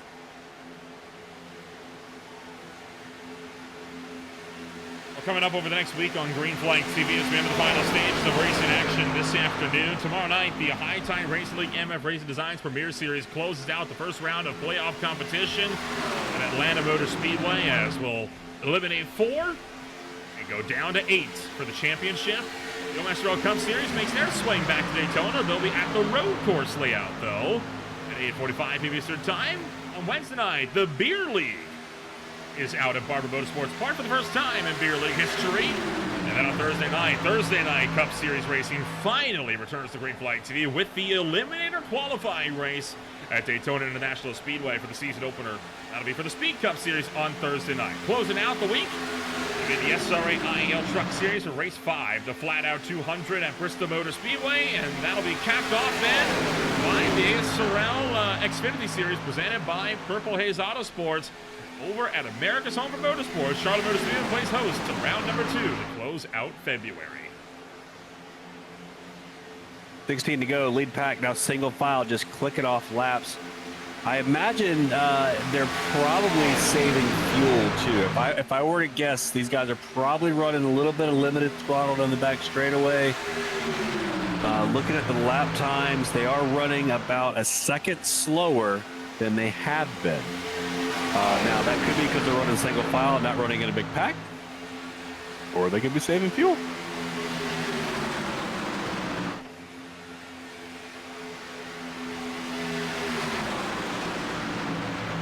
To go now. Cars in this pack include Burrows, Phipps, Gunter, Schlosser, Hagee, Connor Dudek, who is a lap down, along with Jarrah Williams, Rick Thompson, who is 2 laps down, then Alex Howland all the way back in 6th. Josh Rutherford right now 8 seconds off of this leading group. He is in a pack of 3 other lap cars. He is in the pack you want to be in at the lead pack crashes. So he's back there running damage collection if he can. But yeah, these guys now, again, lap times all still shooting right around the 48 second. That one was actually 2/10 slower than the lap before. I think they're definitely starting to save fuel here, trying to make sure they can get to the end. And nobody's really getting aggressive. A couple cars there in the back starting to run a little side by side. I wasn't sure if that was intentional or somebody just kind of missed the entry into the corner, but yeah, they're all back single file now. 14 to go. So Nolan, what do you think is going to happen here? 14 to go. What is your prediction in this lead pack? Think we're going to make it to the green on the end? And if we do, who do you think is going to be across the finish line first? I'm not making predictions because it could be a crapshoot on the final lap. You think we'll go green all the way? Hard to say. I mean, the fuel game, you would hope so. I mean, there's nothing more thrilling than a fuel mileage race on a super speedway, but it's a super speedway race. I mean, a late race caution is almost the tradition here. And that lap there was another 10th and a half slower than the lap before that. So they are definitely saving fuel as a pack together here, which is admirable to see. But if I'm someone like Max Slosha there, who I know has enough fuel to get to the end of this race, I would be well, let me go up front then or something, you know? Because he's back there running, what, P4 right now? He's the one who can definitely make it to the end. For reference on the laps here, laps right now are around 48.3s, 48.4s. Before, on the last stint before this point, they were running into the 47.5. So we're seeing about a 7/8 of a second a lap drop off. And while it doesn't look like much on screen here, that is a lot. I mean, we're talking, these guys are dragging the brakes because top speeds here, again, when they're at full chat, they've been hitting 190 miles an hour, 195. The top speeds have been 200. Right now, we're not breaching 185 miles an hour on the straights. Yeah, that lap there, another 10th slower than the lap before it. So they're getting slower into the run. Everybody's looking at their fuel calculators, their overlays, whatever you got as your fuel number. You're watching that thing and you're trying to hit it. Some of these guys, some of these overlays now actually have a fuel number to hit. It's a little feature they have based on how much fuel you burn. But yeah, this is you know, fuel is one of those things in iRacing where you can't. There's not a great like math behind it. It is still a kind of a foggy forest to navigate because nothing will tell you yes or no. It only goes because you don't. There's nothing gives you real-time fuel numbers. You can only look at basically what you have when you cross the line, and you see, you know, based on average, here's how much fuel I've used the lap before. That lap there, 4/10 slower than the lap before. So now they're a whole second slower than when we were when we started picking this up. Again, nobody passing. They're all saving. And I don't think dragging the brakes. I think they're all kind of actually lifting the throttle to you know, to burn less fuel here. It's the way to stretch it out.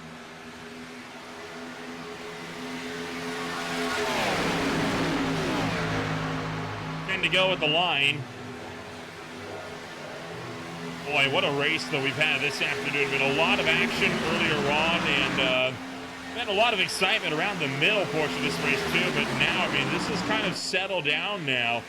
Now it's just a fuel game. We're within 10 laps to go, and the fuel games are some of the most epic fuel races you can possibly have, right? I mean, everyone loves a fuel mileage race. You get drivers that are trying to back off. They're trying to ease up on pace. Other drivers trying to see if they can push just a little bit to close into the guys ahead of them, but not without sacrificing the amount. And then, of course, the scenario every driver dreads, running out on the final lap when it's too late to come down. And for our viewers' sake, let's paint the picture here. Your leader has to save the equivalent of 2 laps of fuel to get to the end. That's the number kind of based on averages that we've seen. He's got to save about 2 laps of fuel while leading the pack, by the way, which is where it gets really dicey. By the way, lap time's coming back down. Everybody's starting to come down. They're down a whole 0.8 of a second to work 2 laps ago. So leader's got to save 2 laps. Second place and third place have to save approximately 1 lap. Everyone else behind that, well, at least fourth place is definitely good. He's got like 4 extra laps in the tank. But everyone behind him is right on the fuel mark. So they should be sputtering on the cooldown lap. So everyone's really close. The guy in the worst spot, though, is the leader. If the math is right, he will start sputtering with about 2 to go. So everyone behind him maybe sputtering on the last lap. Now, that would be if he hasn't saved. Now, it is possible to save 2 laps of fuel in a super speedway race, but it is very difficult to do, and you can't do it when you're leading the pack at full throttle. Yeah, lap times are back down in the 47s now, so whatever they were working out with fuel mileage is back out the window. I think they're running wide open at this point. Again, you got look at the laps here. So 48.4, 48.8, 48.2. Now we're down in the low 48s, high 47s. That was that 48.4, 48.8. You know, that period there They were really checking up. And then, yeah, back down into the 47. Let's see what's going to be this time across as they come around through 3 and 4. They just look faster now to me. I don't know. Maybe because it's a little more exciting. You got nose getting near the end of the race. 7 laps this time by. There is lap traffic up the road. That is going to be extremely vital for Burrows because he's going to be able to link up with some of that lap traffic now and try to save a bit of fuel here. Back up into the 48. So 48.3 this last lap by, and they're going to catch that lap traffic at a bad point for Burrows because he's going to go up high, and that means that Burrows can't use him for draft. Now that car did a good job getting out of the way right there. All right, so when do you go? Oh, there goes. Is he going to go? Gunter's thinking about it. He thought about it. I mean, Gunter you can go from 3rd to 1st in 1 lap coming back straight away here. If you got to push, you can. I mean, it's easy to do. I'd say if you're back around 6th, 7th, you want to start kind of making your way up to the front, start getting side by side, get that lane established. The question is, who's going to jump out first? Who's going to jump out in that 2nd lane? And then who is going to jump out with them, ahead of them? Starting to see a little move back to back. I think that's the lap car of Thompson. So he's not really going to be the one, but he may start the chain of getting folks to look in the mirror and move up to that upper lane. If he's up there, I mean, he counts as help for sure, even if he's lap down. Hey, any car is a car that can help break the draft. It doesn't matter if it's a lap down or not. It doesn't change the physical nature of what a car is and isn't in this situation. Coming to 5 to go this time by, and man, I still have no idea. Yeah, I mean, if I were to I'm guessing the leader is not going to have the fuel to get to the end here. Actually, no, wait, what happened? Slosher's down. I'm sorry, I was looking at backwards. Slosher's there. Everybody's in the same spot. Relax, calm down. Everybody's in the same spot. Our leader's still though. He's at 4th. What are you talking about? Yeah, I got confused. Did but I yeah, miss see, so the leader's going to have to. I mean, I'll be surprised if he saved it, but they're gonna. Somebody's going to jump first. Look here. Look at how much Hanky is backing up. He's setting up for a run. He is set up for a run, but the problem is that guy behind him is not really in a good spot to push him at all. They're building some big gaps here. I don't know, but that's a good way to do it. You kind of drag the brake through 1 and 2, get a big run down on the back straightaway, pop up through 3 and 4. It's a good way to do it. They're going to start looking. I think 4th place starting to get a little. Burrows couldn't make it. They both couldn't make it. Gunter's in. Phipps is in. Burrows is in. And now C slides, tags the inside pit wall as he comes down to the lane. Top 3 are out. Do they have the fuel to make the distance? They bailed. Slosher's definitely got enough, right? Unless he did. Well, remember, we were questioning, did he under fuel on his pit stop? Remember, we were wondering if he was going to do it. His last pit stop was about the same time as everyone else, so I imagine he didn't, but he should definitely have the fuel. The rest of these guys, now I'm not so sure. Aggie looking up to the high side, trying to make the move for the lead. Alex Howland now in the number 3 spot. Nobody else in this field is in it for a win in this race. No, Thompson gets turned. Howland takes out Thompson. Caution in overtime. Oh man, that's gonna shake everything up. Now the guys that pitted are definitely good, but so should everybody else. Because now you're running laps under yellow. Take a quick look at the timer. You've got 7 minutes left on the clock. This is going to be 3 real laps. Close. I mean, I'm guessing the green-white checkers count in the same time limit, right? Yep, they sure do. So what happened here? Is that Thompson? Just turned him. He just turned up into him. Yeah, he kind of came off the yellow line. Thompson, I think, was kind of merging down. They've kind of both washed into each other. I'd like to look at it one more time if we can. 'Cause I think the Howland. Yeah, Thompson never came down. No, Howland went up. I apologize. I don't know. That was weird. He kind of just went up there. Poor Rick just running his race. Well, all right, let's go to restack them. So, I wonder if he may have been fumbling with the black box or something. That can happen at this stage in the race. And he went high. He's like, I'm going to go up here. No, okay, you're going to come up here too. That's fine. I'll go back down low. Fair, okay. We're on the bottom. Gets the apron, not a problem. And then he starts looking at the black box and And yeah, just kind of got caught napping right there a little bit. Unfortunately for Thompson, took him out. I'm gonna hold my tongue on that one. I don't know what to think about that. So Howland's in, Rutherford's in. So Slosher though, and Hege stayed out. Everyone else is in, I believe. Try to just look through the pit cycles here. Bono's up there. He didn't pit either. He's trying to make up time, I believe. So yeah, I mean, the way I'm looking at this, everybody's pitted on the lead pack except the top two. We knew Slosher up there in the 400 car. He was good to the end no matter what because he pitted the last out of everybody.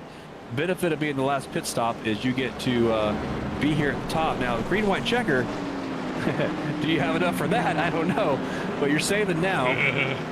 Hege, I don't see how Hege can do it overtime. He had just enough to get to the flag under regulation. So he's banking on time here. Do you have a live timer right now?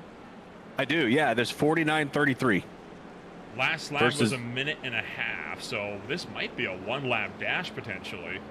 And they should have fuel for that, I'd imagine. So yeah, we're going to click over to 5 minutes to go and 15 seconds. So that would be... Now remember, just when the timer runs out doesn't mean the race is over. You still got to run the last lap. So whatever lap they're on, that just means the next lap's going to be, or the next time you cross the line is going to be the checkered, right? If it's like road course time limits.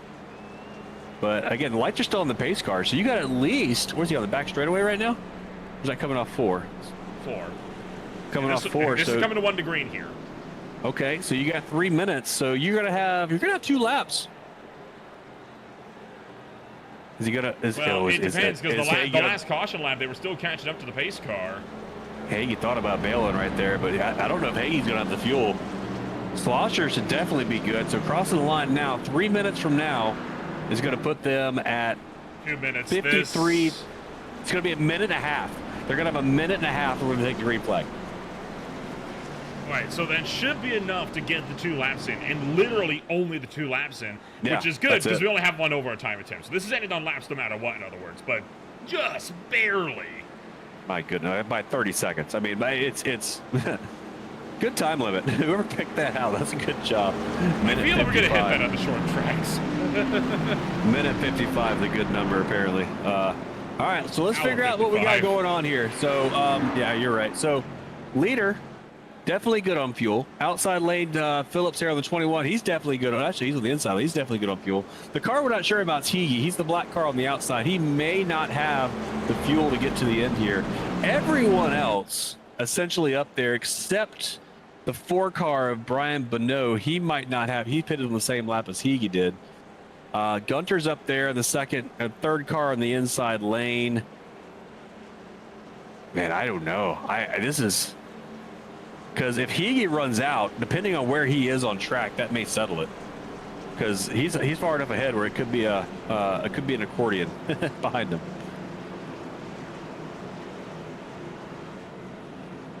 By the way, nobody has claimed responsibility for that latest caution, so that is going to be going to post-race review, according to the American Sim Racing League rulebook. 2 laps to go in this one. End of our 4th caution. Next flag ends the race, no matter if it be the white or if it be the yellow. Green flag will be out with 2 laps to go. Everybody's got to tighten up here. Still a lot of gaps on track. Pace car's off. Into the Geico restart zone. Green flag is in the air. Hege got caught napping there on the outside lane a little bit. I don't know that he backed that outside lane all the way up to the green flag, then shoots down to the inside. I wonder if he's sputtering already. Meanwhile, up front, you got Slosher pulling away from Pips. Hege's on the inside. Gunter's pushing him. Everyone when Hege did not go at the green flag, it checked everybody up on the outside. That field spread out down the back straightaway. And the 4 car is out of fuel. He has not pitted since lap 98. He ran out the second the green flag dropped, and that is why we see this field completely torn apart as a result of that mistake for the number 4. 7 cars, the one trying to dive to the bottom. Oh, a little bit. Oh, no. There we go! He saved it? No. No, caution, and that's the race. Schlosser wins the opener and will take the white flag. This race ends under the yellow. Oh, I don't know who tagged him. Somebody came up turn 4, tagged Gunter coming off 4, literally turned him around. Now, here's the question. Does he get enough fuel to get to the end of this race? That's what I want to see. So it's a 21 car fix. Just put the clutch in at this point. Just coast to the end. Let's see. He gave a shot, and that's going to check everybody up. 23 gets back in 21. 21 goes up into the side of the 1. Yeah, nothing Phipps did wrong there. I mean, he got hit from behind and got pushed up into Gunter. Yeah. Everybody was checking up from the 7 car, kind of diving for the apron. Oh, Gunter almost saved it. Ooh, hard hit. Multiple hard. Jeez. Huge hit for Blair. And then another hard hit. That is a vicious crash on the front stretch. Man, the 1 car looks like it's fine. He can just drive off everyone else. Is this okay? No, I was gonna say there's damage. There is damage in this league, right? I was saying these cars like snapping back into place, like they're not getting damaged. Look at the 7 car running the apron, trying to clutch it around, trying to bring it home. We are gonna run out of time in 10 seconds, so this should be the final. Well, it was the final lap, no matter what, because it's an overtime attempt, and we only have the 1. There it is. He did it on fuel. Right strategy.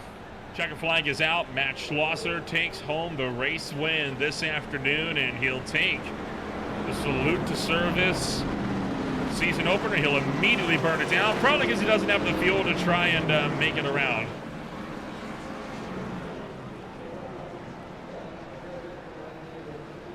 I respect it. I respect it. Good looking race car too, by the way. I love the way he's got the alpha channels running on the numbers too, which is really cool. You don't see that a whole lot. It's really hard to do on a paint scheme. And he's gonna go for the road course for the fans. Go visit the campers. Go tailgate a little bit. Love it. I don't think that section. They don't have the stadium lights up for that section of the road course. So you gotta be careful with that. You can get a DQ in there if you're not careful. Yeah, I think he just realized. Oh, he disappeared. I hope he didn't get one. He just disappeared. I hope he did it as well. That would be unfortunate if he did. I don't think that car was stopped before he disappeared. We'll find out in a second. Let's take a look back one more time on this incident with Andrew Phipps here coming on out of turn number 4 and Brody Gunter. I mean, it was a brutal wreck that we saw coming off the corner for Gunter. That's unfortunate. That's just Daytona. I mean, car checks up on the lead pack up there. Oh, boy. And then he gets hit by everybody coming by. Everybody's got to get a piece. A vicious crash for Brody Gunter, not the way your defending champion was hoping to start off his run. But hey, despite that, still 7th place. So I mean, at the end of the day, you got to keep your nose clean if you want to get the big results at the end of the night. Let's take a rundown of your official post-race results, though. After a wild one to kick things off at Daytona this afternoon. Coming home, it's Josh Hague ahead of Joshua Rutherford. Andrew Phipps was 3rd. He did get the DQ. It was Matt Schlosser supposed to win the race. He got the DQ in the infield. Well, all right, pick it up from there. Unofficially, Hague with the win. Rutherford 2nd, Phipps in 3rd, Dudek in 4th, Howland 5th, Gunter, Burrows, and Schlosser unofficially in 8th. That might be recorrected later on. Brian Bono will be in 9th. J.R. Williams is 10th, and it's Thompson, Rutherford, Seats, Fleming, Williams, Morris, Smith, Warner, Skogans, and Hamlin for the top 20. And Crow, Cook, Garcia, Erickson, Campbell, Dunkelberger, and Call close out the field. That's an awkward one for Matt Schlosser, and we're hoping he'll be back up in the we hope he's going to get his win back, I think, first and foremost. But